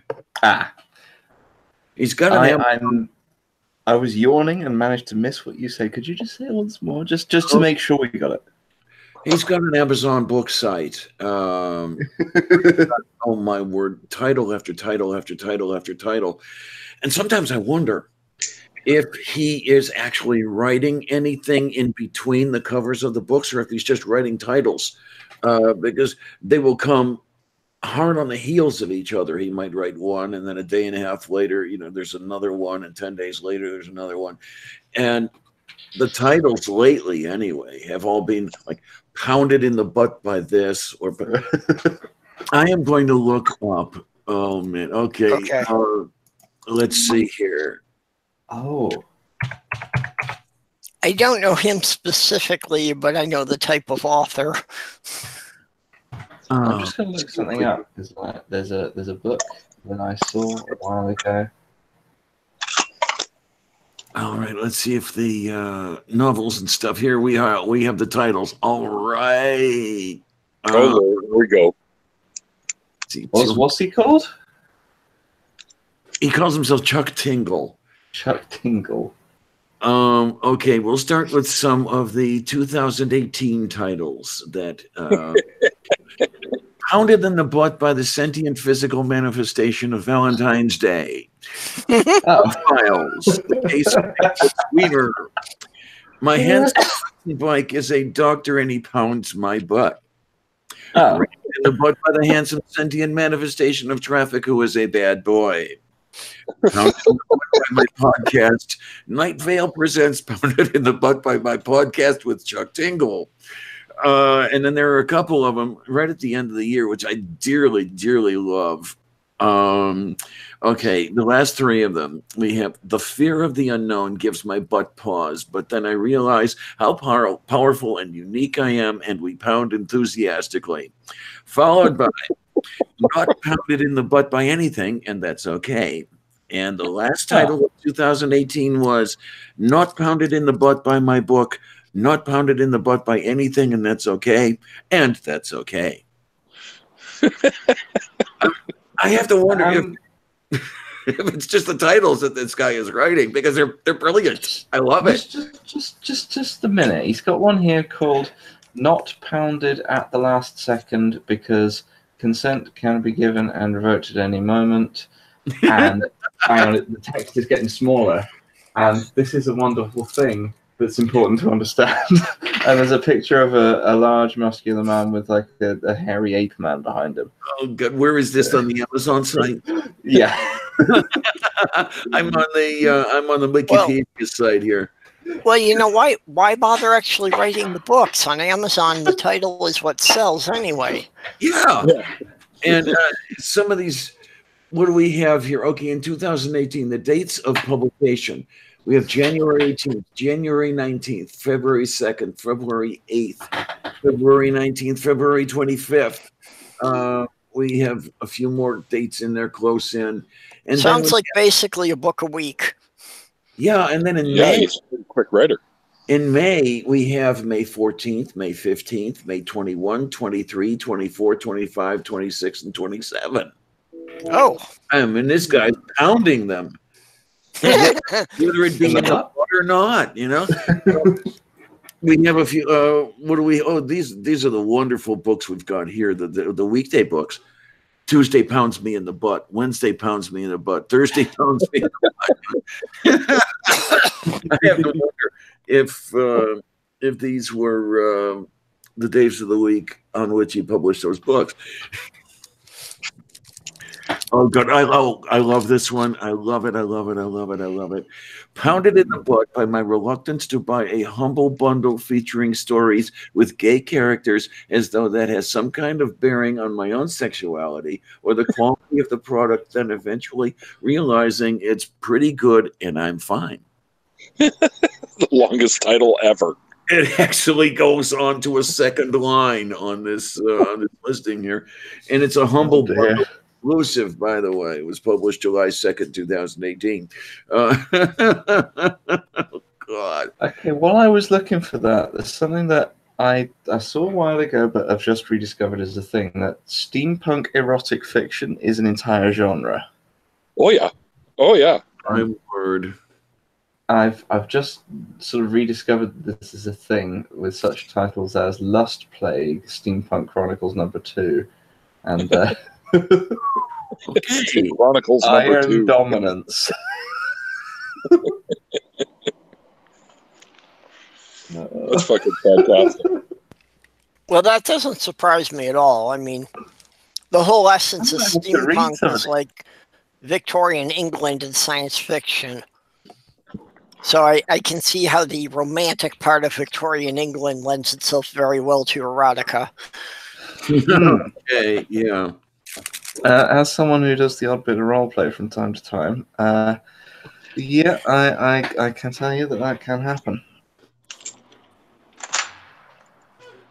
Oh, he's doing that walk again. Yeah. Who, what, where, when? What do we have? Oh, okay, doing the... I'm in heaven. See all the way. Walk. Yeah. He's doing the scenic stroll through the entirely white background. Ooh, my whole way. A hard time, but I'm so happy I quit. I really am. Yeah, I bet you are. It's been let's see. Tomorrow it'll be 7 months. Awesome. That's amazing. That's good. I went twice. Went back to it, so keep that in mind. Yeah, you know, I tried to send Nacha some stuff to help him quit, and they said it's going to take 3 weeks to deliver it. What, does somebody have to strap it to their back and swim there? Yeah, it's like, you know, by that time, it's like either he'll have quit or he'll have given up. It's not going to do much good either way. Yeah. Not pounded in the butt by the stuff sent over to Notjar to help him quit, but that's okay. I don't know. Bye, Justin. Oh my word! But just I'm getting used to this thing because it's a very sound to me. I'm hearing my voice internally the way you normally hear it through the resonance in your bones and everything else, and through the speakers because they're hooked up to the microphone. The one thing I've got to figure out how to do, and there's no decent instruction manual. I just bought a headset a few hours ago. I have to figure out how to get the Bluetooth connectivity going with this thing. There's no Bluetooth dongle with it, so what? I guess I go out and buy one somewhere, and then. Depending on your computer, it may already be enabled. Yeah, laptops often have the Bluetooth in. Well, no, I'm running through desktops, desktops that I built myself. Yeah, oh, nice. So I didn't explicitly include any Bluetooth, but I don't know. Well, I know my computer came with it, and I disabled it because I didn't trust it. Yeah. And now that I bought a Bluetooth headset, I can't get it to work. It just says try turning on Bluetooth, but it gives me no clue how to turn it on. Oh, yeah. So I'm going to have to unplug my whole system and haul it over to the techie guys tomorrow afternoon to see if they can figure out what's missing. Okay, and then the worst thing what I really, really hate, and this is the absolute worst, is when I want to find out how to do something, and I go looking on Google, how do I do this thing? All I can find for how to do it is YouTube videos, because 90% of the people who make the videos don't know how to goddamn make videos. They're like a text window, aren't they? Something like that. Some of them are there with like a text window, and the rest of them are there with overly loud background music, and they spend like 90% of the video introducing their YouTube channel, and then like a 10-second tutorial on how to do the thing. Some of them may be very good at what they do, and they might very well be able to explain it face to face. On a YouTube video, forget it. They can't do it. Hi, Duke. Hey, Duke. Hiya. Hiya, Diana. What's up, guys? Hello. You saw a temper tantrum last night, right? Temper tantrum? Yeah, I kind of lost my temper a little bit last night. No, it's not nearly as cute as it sounds. I'm afraid I kind of dozed off during the stream, so I missed that. I've never done that. You've never lost your temper? No, I've never dozed off. I don't lose. Stream. Oh, yeah. It's because you have that dick in your hand. How did you know? Okay. So, I better make my escape before I fall asleep again. Enter into the conversation, yeah. Duke, did you see any of the conversation I had with Peter? No, I didn't. I was working. I was working late. The old "I was working" excuse. Yeah, I know, right? We got our butts handed to us today. One of our crew had to go home early, and we got rocked. It was fun. Wow! Oh boy! It's always nice picking up the slack. Yeah. Unfortunately, okay. So good night, everyone. I'm gonna go to sleep. Good night. You gonna go night-night? Yeah. Okay. Well, you enjoy and be good, Okay. Good night. Or something like that. Wait. Who's going to sleep? Badger just left. He's got a date. Okay. He crawled into He's got a date with a dick. Yeah, I don't know. He's got that sexy raccoon running around over there somewhere. Raccoons and badgers. He always makes me think of the movie The Fantastic Mr. Fox. which I absolutely adored. I don't know that. Yeah, one. that's a great show. That's a great show. Oh, you should check it out, Diana. It's a Wes Anderson film. It's based, I think, on a Roald Dahl story. Oh, Yes, that'll it be is. fun right away. Yeah. Yeah, I've always said the only person that ever screwed up Roald Dahl as a movie was Tim Burton when he remade Willy Wonka. Oh, okay. I mean, there were some good aspects of it, but I just, Yeah, that was the more recent Willy Wonka, right? yeah, I didn't care for Johnny Depp as Willy Wonka. Yeah. I like Gene I Hackman. didn't think he was that great. Yeah. Gene Well, Hackman, you mean Gene Wilder? No, Gene Wilder. Gene Wilder, that's what I meant. Yeah, Gene Hackman is what is it? Pelham 1, 2, 3. Yeah. And the Carol He's Burnett also- show. Oh, Yeah. sorry, no, that's Tim Conway.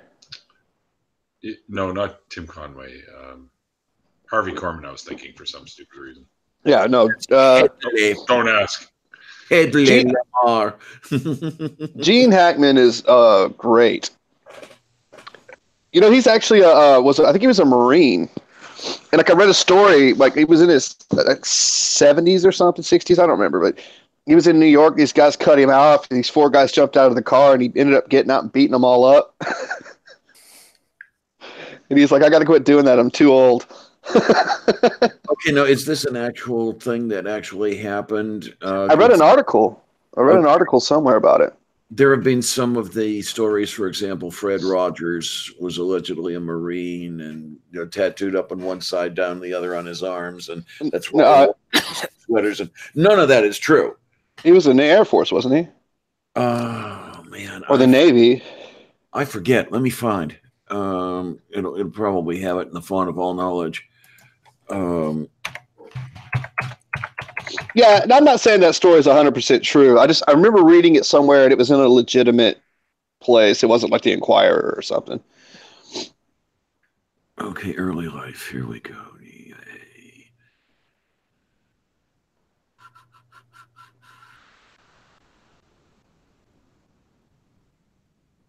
I don't see. Yeah, he was a Marine. Gene Hackman was a Marine. Okay. He was, I don't know what rank he got to, but he said he wasn't a very good Marine. One that is true that most people will not believe is Rob Ross, the painter on PBS. Yeah. The reason he always spoke in such a soft, soothing voice is he had been an Air Force drill sergeant. Oh, right. And he absolutely hated it, so he swore he would never yell at anyone again. Yeah. Yeah, it's like that story. It's like that story from with what's his name, Gunny. Oh God, R. Lee Ermey, where he was brought in as a technical consultant on what was that movie with Kubrick that he was in about Vietnam. Apocalypse Now? No, it wasn't Apocalypse Now. It was.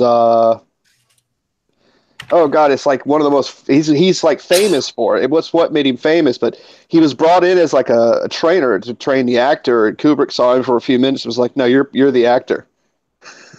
You're going to be in this movie." I'll figure it out. R. Lee Ermey is my favorite theory on Rob Ross, which is completely unfounded, is he was actually a serial killer, and each of the paintings is a scene of where he hid one of the bodies. That's perfect. I like it. Full Metal Jacket's the name of the movie. Oh yeah. That one. Okay, yeah. Yeah. So he was called, the guy that plays the drill sergeant in that movie is R. Lee Ermey, and he was called in, as I understand it, he was called in as technical support to kind of help the guy that was going to play the drill sergeant be better at the role. But when he started doing his thing, Stanley Kubrick was like, "You're going to be the actor in this movie." And fired the other guy and hired R. Lee Ermey on the spot. But I mean, it's not like he was out of his depth. He was an old, freaking Marine gunny sergeant playing a beat up, pissed off old Marine gunny sergeant. You know what I mean? Mm-hmm. Now this is interesting. It actually kind of surprised me, and then it really doesn't surprise me. Allegedly, the Font of All Knowledge states that Fred Rogers affiliated with the Republican Party. That does not surprise me. Was he a pastor?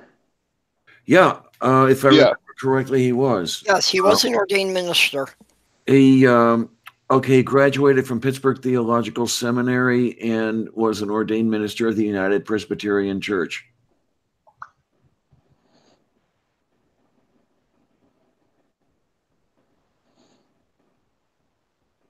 Okay, then.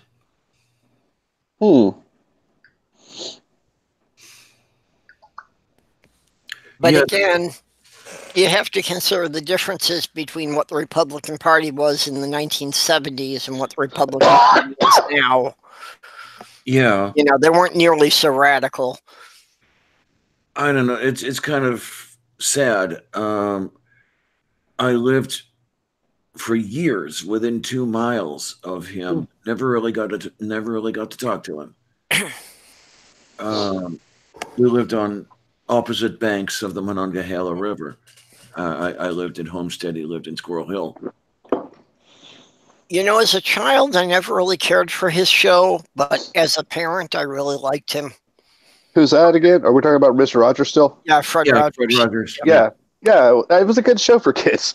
Really, I mean, when I was raising kids and they were watching his show, I really appreciated it a lot more than I did as a child. I loved Mr. Rogers when I was a kid. I thought he was the greatest thing ever. I wanted to hang out with him so bad. I also, when I was raising my babies, I liked, what was it, Bear in the Big Blue House? Oh, I loved Bear. God, I wanted to hang out with Bear too, even as an adult. I used to sit and watch a show with him and be like, if it was a real person, that's just a good dude. Yeah. He's just a good guy. And then I actually loved Blue's Clues for my kids because it was informative, it was fun, it was interactive.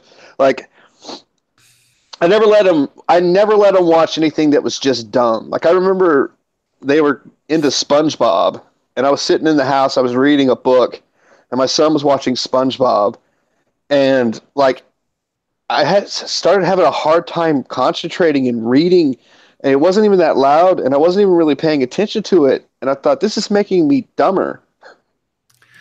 Just being on in the room with me is making me dumber. Like, no, you're not watching this anymore. You can watch, we'll watch some Nat Geo or something. I hated SpongeBob. Couldn't understand how he got popular. I saw one or two SpongeBob episodes on YouTube, and I'm thinking, why do people like this? Yeah. Yeah. I mean, it's just total stupid to the point. It's appalling. Yes. It's appallingly stupid. It's a celebration of being appallingly stupid. Yeah. And I never got it.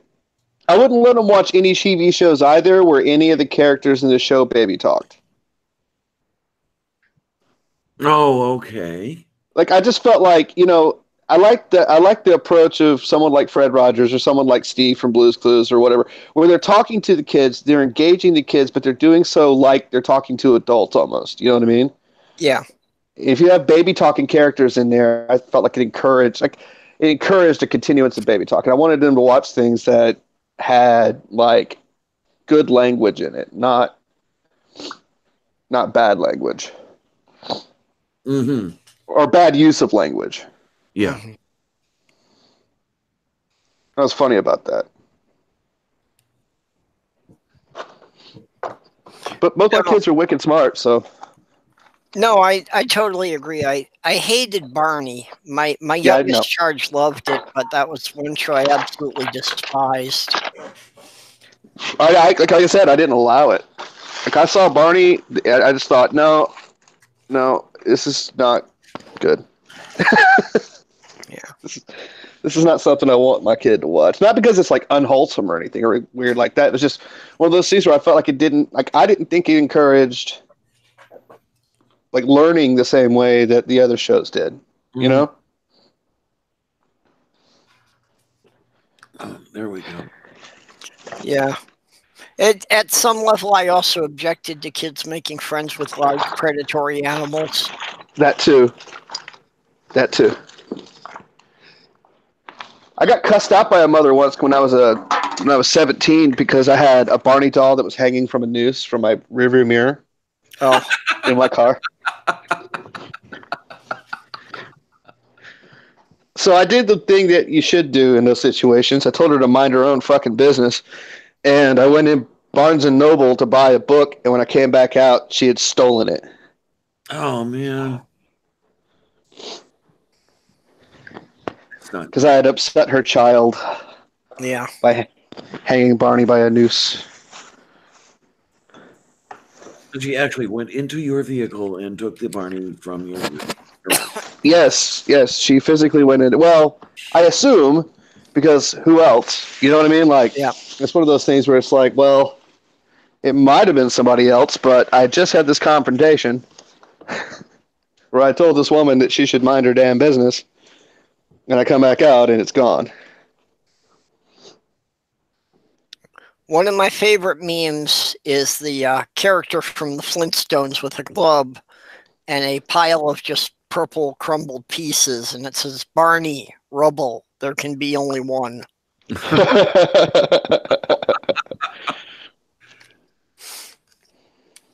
That's funny.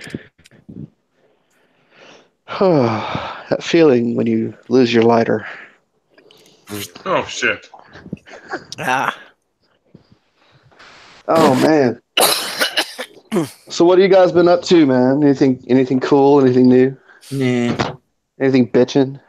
You're doing anything bitching? I miss that word. I miss it. Neil. Don't judge me. God damn it. I'm not doing anything of the sort. Oh, you know me, man. You know not to take anything I say with any more than like 5% credulity. Okay. Like I said before, I'll say it again. I don't really think things through on a long-term basis. I just say things and see what happens. Watch the shit fly. This is correct. And the shit has flown. It has flown many times, sir. Yes, but at least, when you realize that you may have been a little preemptive, we'll say, you have the courage to go and apologize. I've seen that myself. So. Oh. Well, if I owe somebody an apology, I try to. I feel like I can't rest until I give it to them.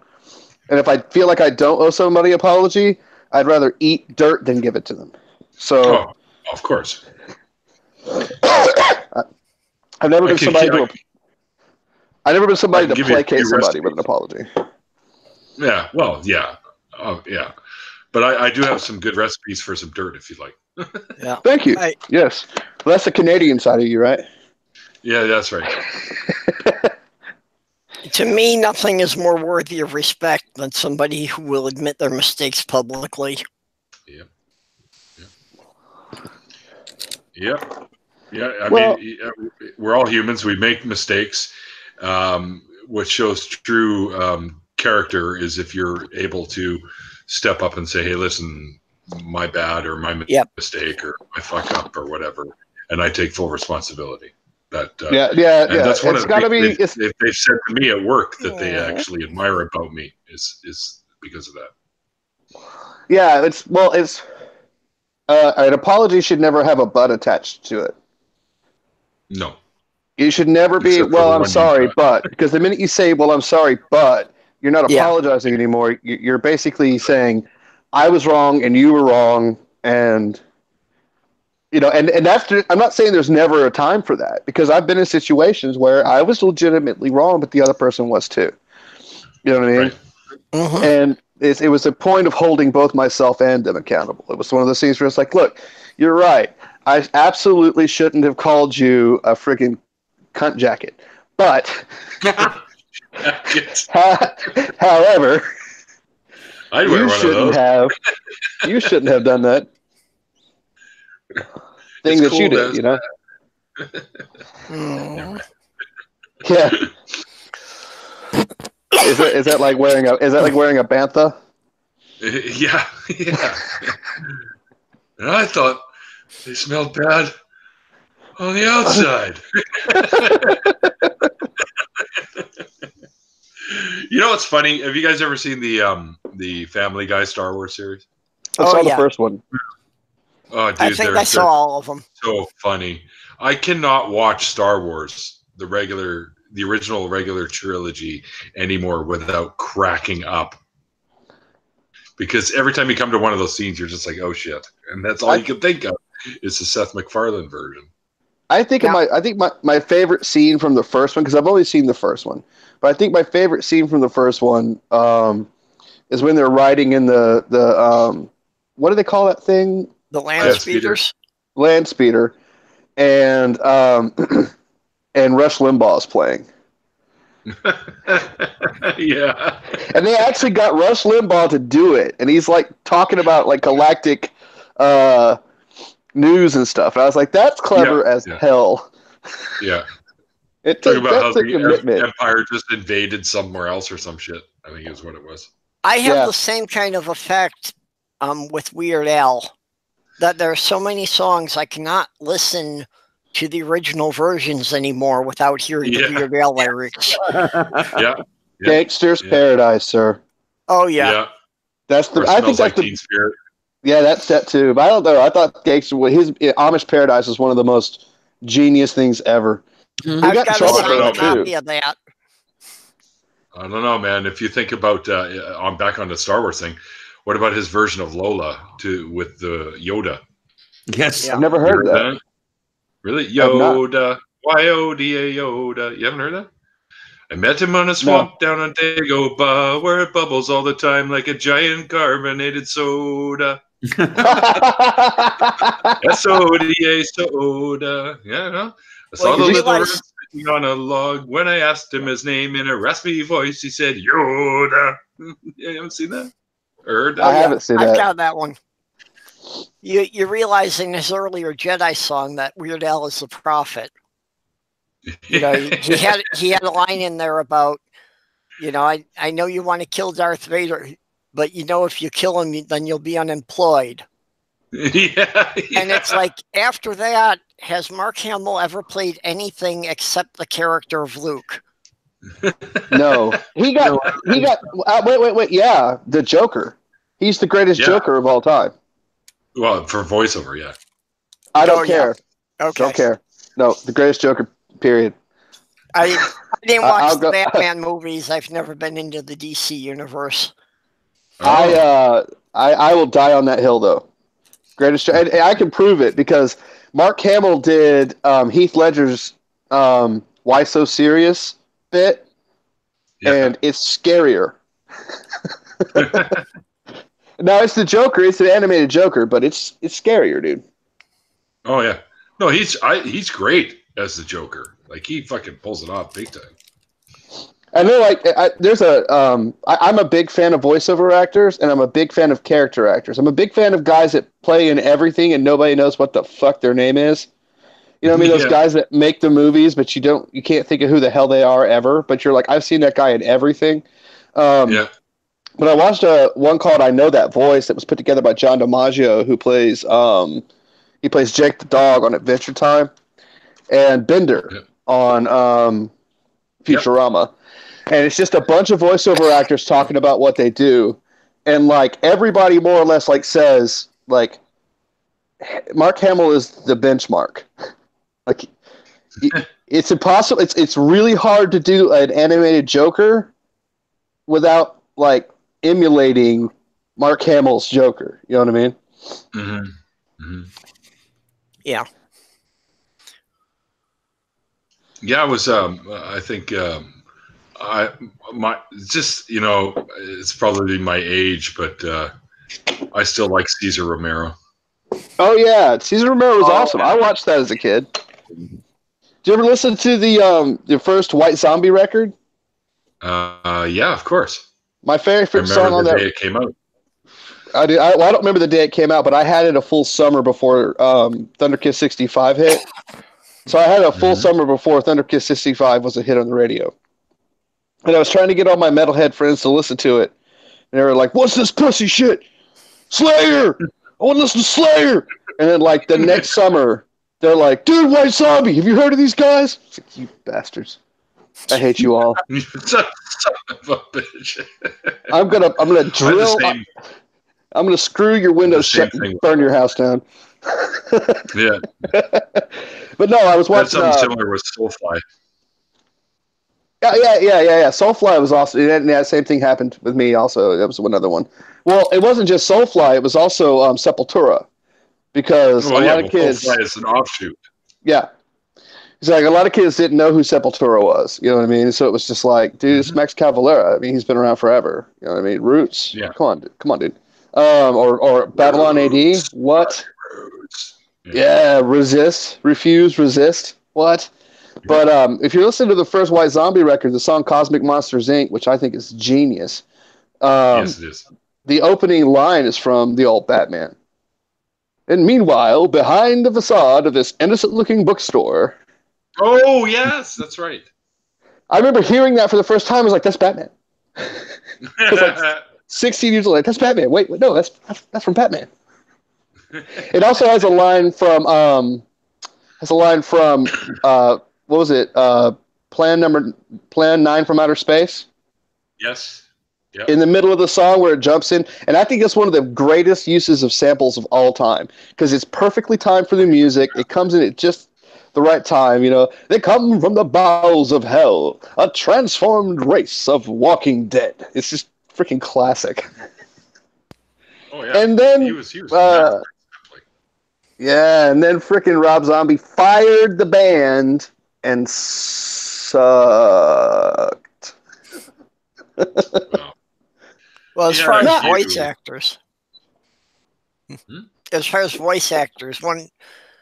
one is Scott McNeil can do such a variety of voices that I'm a Transformers fan.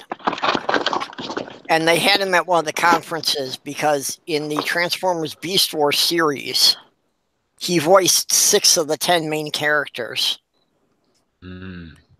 So when they were interviewing him, he said that, yeah, primarily my job is to sit in a glass booth all day and talk to myself. Yeah. He said his name was Scott McNeil because I know that name, but I can't think who he is. I like Billy West. Yeah, look in the credits of basically any cartoons made from 1980 to 2000, and Scott McNeil will be in there somewhere. Yeah, he's in that documentary I was talking about called "I Know That Voice." He's in that documentary. Yeah, I like Billy West, dude. Billy West is freaking good. Really, Ren and Stimpy, dude. Yeah. Well, and Fry. Yeah, and Fry. Yeah. Well, and Futurama. Yeah. He does Zoidberg also. Oh yeah, I love Futurama. The old professor. Yeah. Good news, everyone. Yeah. Yeah, Zoidberg is definitely the character I most identify with. Really? I remember this one episode. I think it was like when all the machines were revolting. So it's like all the power was shut down and they were, like boarded up into the house and they couldn't figure out how to do anything without machines.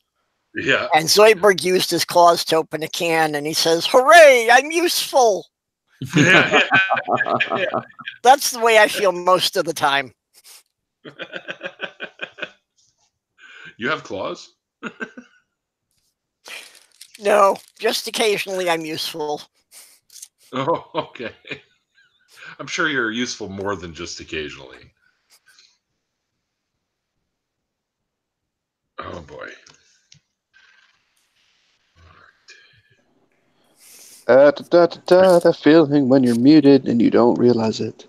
Oh. I've never done that. I've never done that on my own show. I was like, well, that joke fell flat on its face. Nobody thought that was funny. Oh, wait. I'm muted.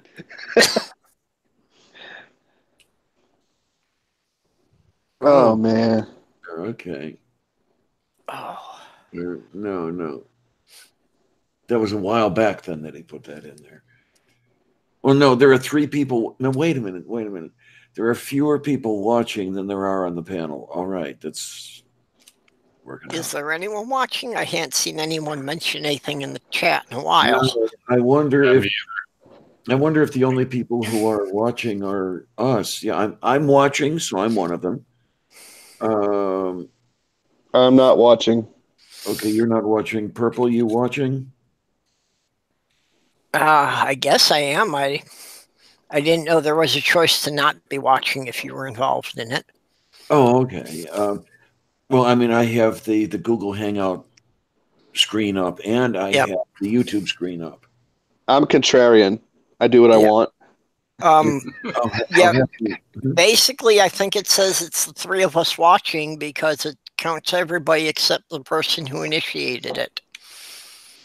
Okay. I'm not watching. So the three of us are not watching. The two of you are watching. No, I'm apparently involved. Neil is the only one who's not watching. I think it's counting the other three of us. Yeah, because it says 3, and I just tuned in, and it says there's 3 viewers. Yep. But yeah. But okay, if Duke is definitely not watching, then I'm about to be. Let's see what happens. We've got some lurker over there, you know. We've got a lurker. It's Darth Dawkins. Oh, okay, that would be perfect. Okay, four are watching now. Did you just turn it on, Duke? Not yet. I'm still looking for it. Okay, so we picked up a viewer. Hi, new viewer. How you doing? Hello. Hope we got out there. Whoever it is, that person is not said yet. Well, I just joined in, and it still says 4. Okay. Now it's down to 3. Did any of you see that shitstorm with Raging Atheist and Darth Dawkins? I don't watch Darth Dawkins on purpose. I did not see that one. No. Oh, Raging Atheist was kind of having just an open hangout like this, and made the mistake of letting Darth Dawkins in there. He was on there under a different handle, but we all knew who it was. Oh, was he out there as Evolution False? No, it was a different one. Fred Gwynn. Oh, that's another one. Yeah. Yeah, he's got so many, it's hard to keep track. But he did the same thing to Faye. Yeah, and it's like somebody else in there had cautioned him against it, but he let him in to have his say anyway. And it's like, in about 3 minutes, he was trying to figure out how to boot him out of there. Uh-huh. Neil yelled at me for freaking squashing Darth Dawkins once. Yeah, he came into the after show with Neil. Did. Yeah. He was in the freaking thing, and I was just timing him out because I just didn't feel like he needed to be there. Like normally I won't time people out for just saying things, but I realized he jumped in. I was like, "There's Darth Dawkins. I remember what happened to Faye. You're not talking, buddy." And you were like, "Stop it, Duke." I was like, "Okay, I'm sorry." Oh well, yeah, just didn't want to start a whole bunch of fucking unnecessary bullshit. Yeah, I heard a bit about the episode with Faye, but I didn't see that one. Yeah, as far as I know, when I've been talking to Kate since you, Neil, were on my show, and then we had the after show when he was doing his thing from the side chat. From talking to Kate, he never did contact her again. As far as having her on his show or anything, that's what he was all bitching about all through that episode when he was on. When he was on the after show that we had. Yeah, I cut that out and I posted that as a clip on my channel if anybody wants to see that. And that seems to be his general MO. He gets in the side chat and he's challenging people to debates. Yeah, he never makes the arrangements to actually show up. Yeah, he did that with me and Stags and several other people, to the point where like Stags went off on him. It was funny. Stags was just like, "Dude, we don't like you. We don't want to talk to you, you asshole. Like so what if we're an echo chamber right now? We're just a bunch of friends hanging out." Yeah, we're not trying to prove anything. We're just a bunch of friends hanging out. You dick. Yeah. Oh my, we're up to 5. Well, he doesn't get that. I'm not even convinced that I'm not even convinced that Dawkins is a fucking actual Christian. I think he's a troll. Oh yeah, I've heard he behaves in many ways as one. Yes. Like I've heard people say about him because like I watched the very first time I ever heard about him, Godless Girl was talking about him, and it was on a stream with Steve McRae and Shannon Q. Oh, and she was like, no, nobody that knows him believes he's actually a Christian. He just likes punking people, and so he uses the pre-supper thing to punk people, and it gets him off. And like they follow him around and shut him down wherever they find him. But I don't know. Could not be true. But it seems from watching the way he has behaved and from watching things he's been in, I'm not entirely convinced he's actually a Christian guy. And I don't mean that in a no true Scotsman way. I mean it in like a way that like I think he's found a niche where he can get attention.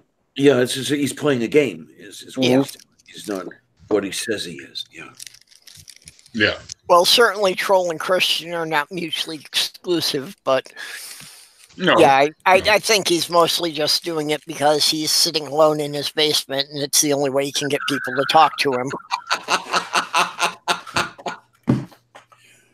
What? It sounds so much like that Donald Trump quote. What is it? 400 pounds sitting alone in his bedroom or some shit like that. I forget. Oh, sitting in mom's basement?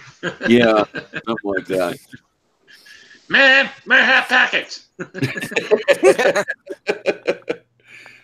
Oh, God, yeah. Thrown out of office soon enough. No, he needs to go. Well, my understanding is that there are some investigations opening into obstruction of justice. The possibility of obstruction of justice charges, among other things. So it'll be an interesting an interesting year and a half. Yeah, well, now that they've gotten some people to crack and are trying to lower their sentence. And then just by the way he's speaking, the way he's doing his rallies, the way he's tweeting, he's scared. He's in a corner, and he knows it. Have you guys seen the cartoon? It's like a mock-up. You guys know the Vietnam image of the kids that have been splashed with napalm running down the street screaming? Yeah. The very, very famous, yes. Yeah, it's very famous. Somebody did a mock-up where it's Trump running down the street naked with a tiny penis. Kim Jong-un is running alone behind him with a big smile on his face. Oh, Jesus. Oh, no. I thought it was clever. But then again, look at the source. Yeah. Yeah, the best cartoon I've seen is a picture of Trump with the top of his head flipped back and Pinky and the Brain sitting inside. Oh, jeez. That explains everything. Definitely. Well, the brain is much, much too intelligent to be inside Trump's head. That's the problem. I mean, Pinky fits perfectly. Yeah, but if you think about the whole premise of Pinky and the Brain, it's like all of his schemes never quite go right. There's always some little detail he left out. Yeah. I loved that show as a kid. Yeah. I am going to Animaniacs was so awesome. I'm going to have to see if I can find Pinky and the Brain episodes on DVD or something, because you can find them on YouTube, actually. Oh, there was an entire episode of Animaniacs where they just dropped safes and anvils on Jerry Lewis. Oh, no. I remember that. It's classic. If you want to get them on DVD, I do believe that when I was at Walmart, I saw a DVD of Pinky and the Brain. Ooh. Excuse me. I guess Walmart is good for something, huh? Yeah, well, I wouldn't shop there if I had a choice, but the closest Target is 2.5 hour drive. Yeah, I know the feeling. It's Walmart right across the highway from me, and the closest Target is about an hour away. Well, I'm funny about that because as much as I want to say I'm going to boycott Walmart because they suck, I can also feed my family for really inexpensive with Walmart. Yeah. So it's a double-edged sword. You know what I mean? Well, there are other, yeah. like if I go to Walmart and spend $200, we've got food for a minute. If I go to Publix and spend $200, we've got food for about 2.5 weeks. You know what I mean? Like it's just one of those things where it's like I'd love to have higher principles, but I have to eat. Yeah, and I don't fault anybody for it. You know, Yeah. I understand the situation there. I'm lucky that I have a Save-A-Lot You know. near me. I don't know how many of you guys know about the Save-A-Lot grocery chain. We have to save a lot. We buy a lot of our meats there. Okay. Yeah, I do very well. They'll have like the shoulder portions of the hams, that sort of thing, for $1 a pound. And I'll grab one of those and slice it up to use as seasoning in my soups and stews. And they'll occasionally have pork loins for next to nothing. So you get, a 10-pound pork loin and it costs you $20 or some shit like that. It's cut it into pieces and freeze the pieces and you're all set. The thing I used to get, and I get less now because it's not very efficient, are the 10-pound bags of chicken leg quarters. Yeah. The problem with them is that there's a lot of bone in there. Yeah. I tend to buy boneless, skinless. So like I buy a lot of chicken thighs because I think they're tastier and better. Yeah. So and I can do a lot with them. You know what I mean? Now, what I wish chicken, I had, like chicken breast is so hard to cook and get it right, so it's not dry as a friggin' bone. You know what I mean? It's just right. Although breasts do very well in a paprikash. Well, you've got that whole sour cream sauce going, so you're cooking that and everything's that works. Oh, we did the chicken breasts a lot and do them in the slow cooker. Ooh. Yeah. And then just shred them for use in different recipes. When I cook a chicken breast, what I do is I take them and I pound them out flat with a mallet so that they're about an inch thick. And then I coat them in salt and pepper and I throw them in the pan like top down and for about 2 minutes until they're seared. Then I flip them over and I cover the pan and reduce the heat and I walk away and I don't touch it for about 15 minutes. I don't lift the lid. I do nothing else with it. Then after 15 minutes is over, I turn the heat off completely and I walk away for another 15 minutes because the heat in the pan continues cooking it. Right. Yeah. And it keeps them from drying out. And a cool thing about it too is they release all their natural juices, so you can use what's in the pan to make a really good sauce to go over top of them. Yeah. So after that, I'll actually pour the drippings into another bowl and then deglaze the pan with some white wine or red wine or whatever I'm using, and then go in with some butter and flour, make a roux, and then pour the drippings back in the roux and make a nice thick gravy out of it. Yeah. Okay. Yeah. And there's one thing I'm still doing. I'm still learning how to cook on an electric range. When I moved into this place just before Christmas of just before Christmas of 2017, that had the electric range here. That was the first electric range I had ever had. So it's just a little over a year that I've had it. I'm still trying to learn how to cook with it efficiently because I know that you turn it off and the coils are still hot for a while and you can use that in your cooking, but I haven't got that right yet. Also, a bad thing about electric ranges is that it's almost impossible to have a pan sit on them level. Yeah, I noticed that, yes. And unfortunately, if something does drip onto the coils, it smokes like hell. And yeah, it has burst into flame on me a couple times, and that's not a fun thing either. Well, what most people don't realize with the electric range is it's not difficult you tilt the coil up a bit and pull it and it will unplug. Oh, yes. So you can put it under running water to clean it as long as you make sure it's completely dry before you turn it on again. Oh, I do that with regularity. Yeah, I looked through the. I was lucky, and the manual for that electric range was actually there, because this was newly remodeled. Yeah. No one had been in this apartment for a year before I moved in. It was, that whole year was remodeling the whole building. So they just left all the manuals and the appliances in it. So I actually had the damn manual. The one thing I'm not doing right is I do get things dripping onto the drip pans, and they can smoke and burst into flame, and that's not a good thing. Yeah. And, I still haven't got that one quite right to keep the dripping down. And then the other thing I'll have to do is I'll have to see if the drip pans are a standard, so I can get another set. They are standard. You can get another set of drip pans to fit, because the drip pans come in various sizes, and 9 times out of 10 they're going to be one of several. So do yours come out easy, or do you have to unplug the burners to get them out? You have to unplug the burners to get them out.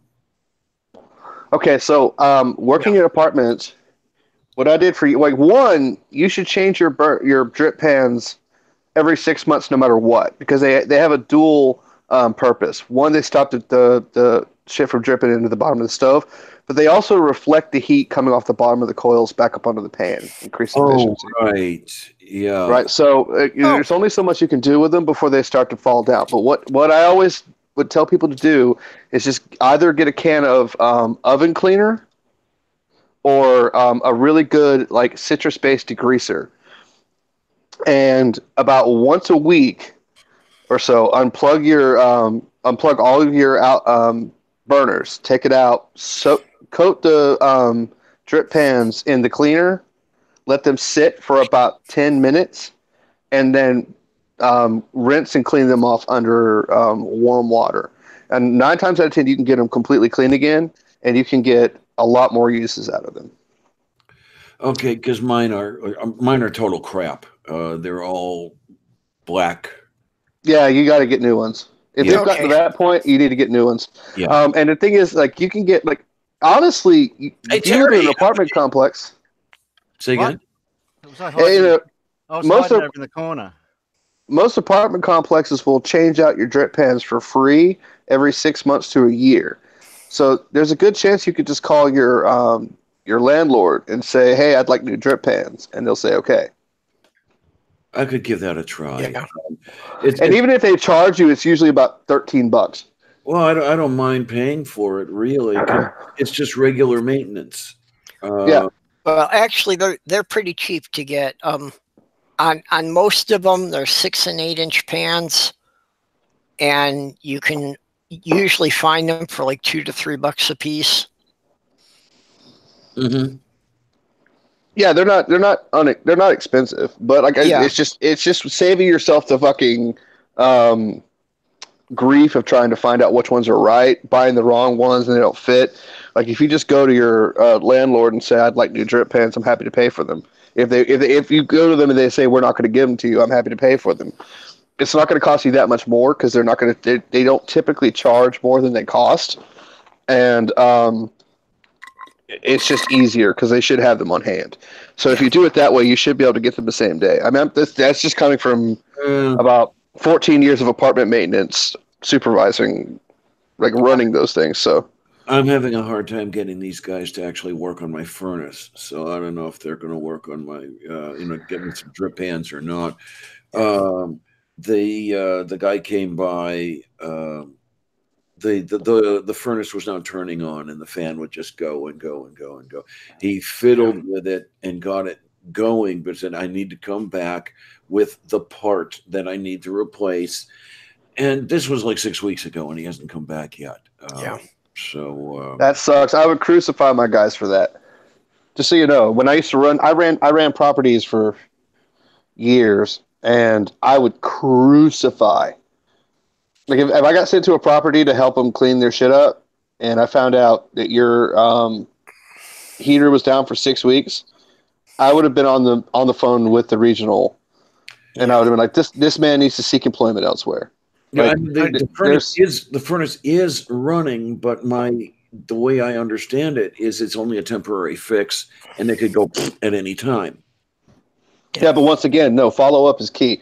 Yeah, you have to follow up. If you go to somebody's when you're working in apartment maintenance, you're in people's homes, you're in people's lives. Yes. So when you go to their house and you say, "I need this part. I will be back to fix your problem as soon as this part comes in," you show back up within 48 to 72 hours if you can get the part in that time. Like, you don't let them wait. You don't let them sit on a rinky-dink fix. That is an absolute.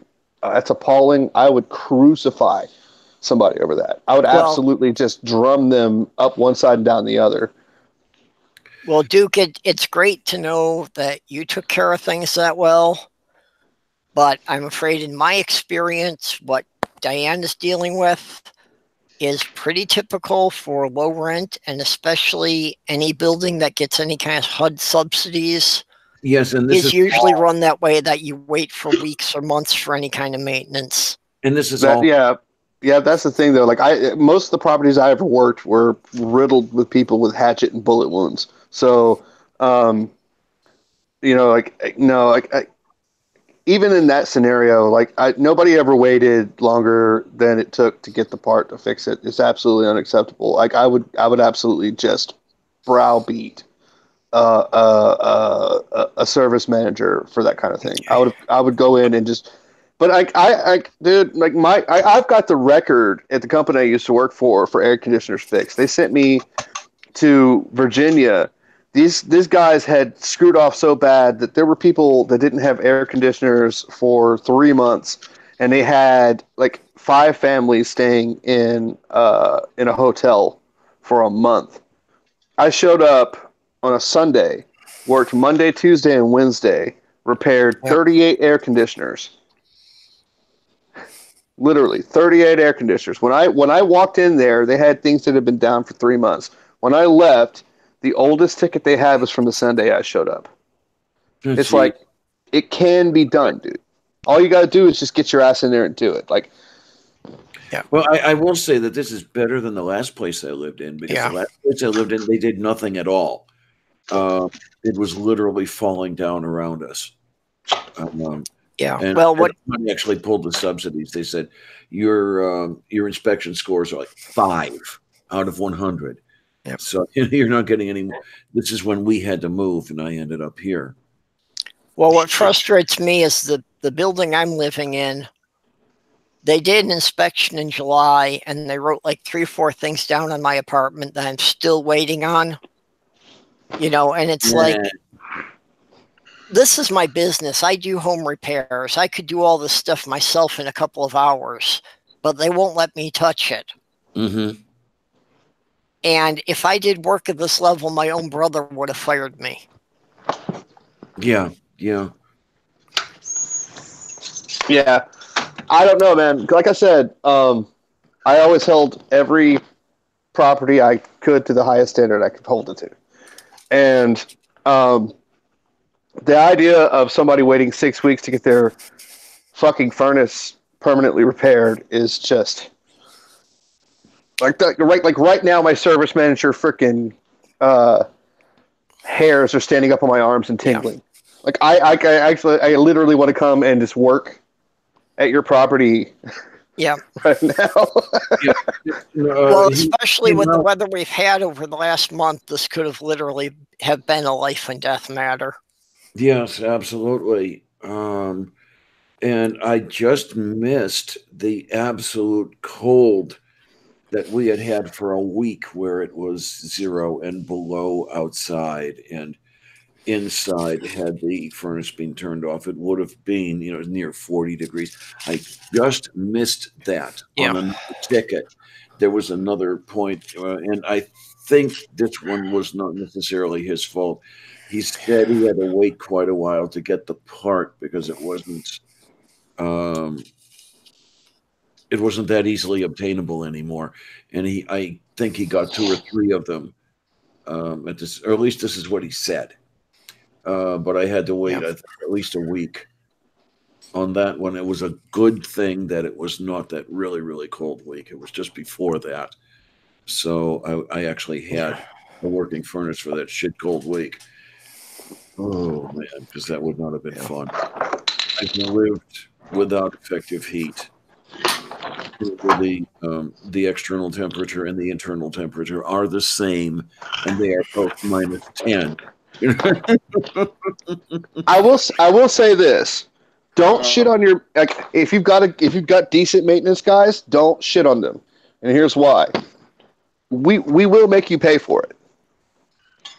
Beyond a shadow of a doubt. Like I have had people that were just condescending assholes. Nothing made them happy. We did everything they asked. They talked to us like dirt. If you treated me like that, and your fucking compressor went down on a Friday afternoon, you had a hot weekend, dude. Well, we did get. I used to rate my work by the quality of materials I would use for certain people. Oh yeah. Yeah, it was like Cheryl got the particle board, Connie got pine, Gabby got oak. They got the gaff type. We did have also keep your house clean, because if I show up at your place and it's completely fucking trash, and you're bitching about the quality of fucking appliances you have, I ain't hearing it. But if I show up at your place and it's spotless, and you're like, look, I really just hate this stove, you're getting a new stove. You know what I mean? Like, I need to butt in here. Yes, dear. I have to take off. Okay. I just got a text, so I got to take off. Okay, buddy. Everything okay? Hi, Neil. Bye, Neil. Yeah, no, it's fine. But you guys can carry on. I'll just exit out of here myself. But Okay, well, are we going offline here, and this is going private then? Off air, right? Yeah, we're going to go off air. Yeah, the after party. Yeah, the after. Yeah, after party is where it happens. That's where the penises come out. Oh, geez. Okay. Well, thanks, Neil. Thanks for hosting us again. All right, you guys. Thanks, everyone, for watching. All one of you that's still watching. And thanks to you guys for jumping in. And I'll put up a thank you on Twitter as well later on. Yeah. Okay. All right. Until next time, guys, remember I always say it's called faith because it's not knowledge. And we'll see you guys next time.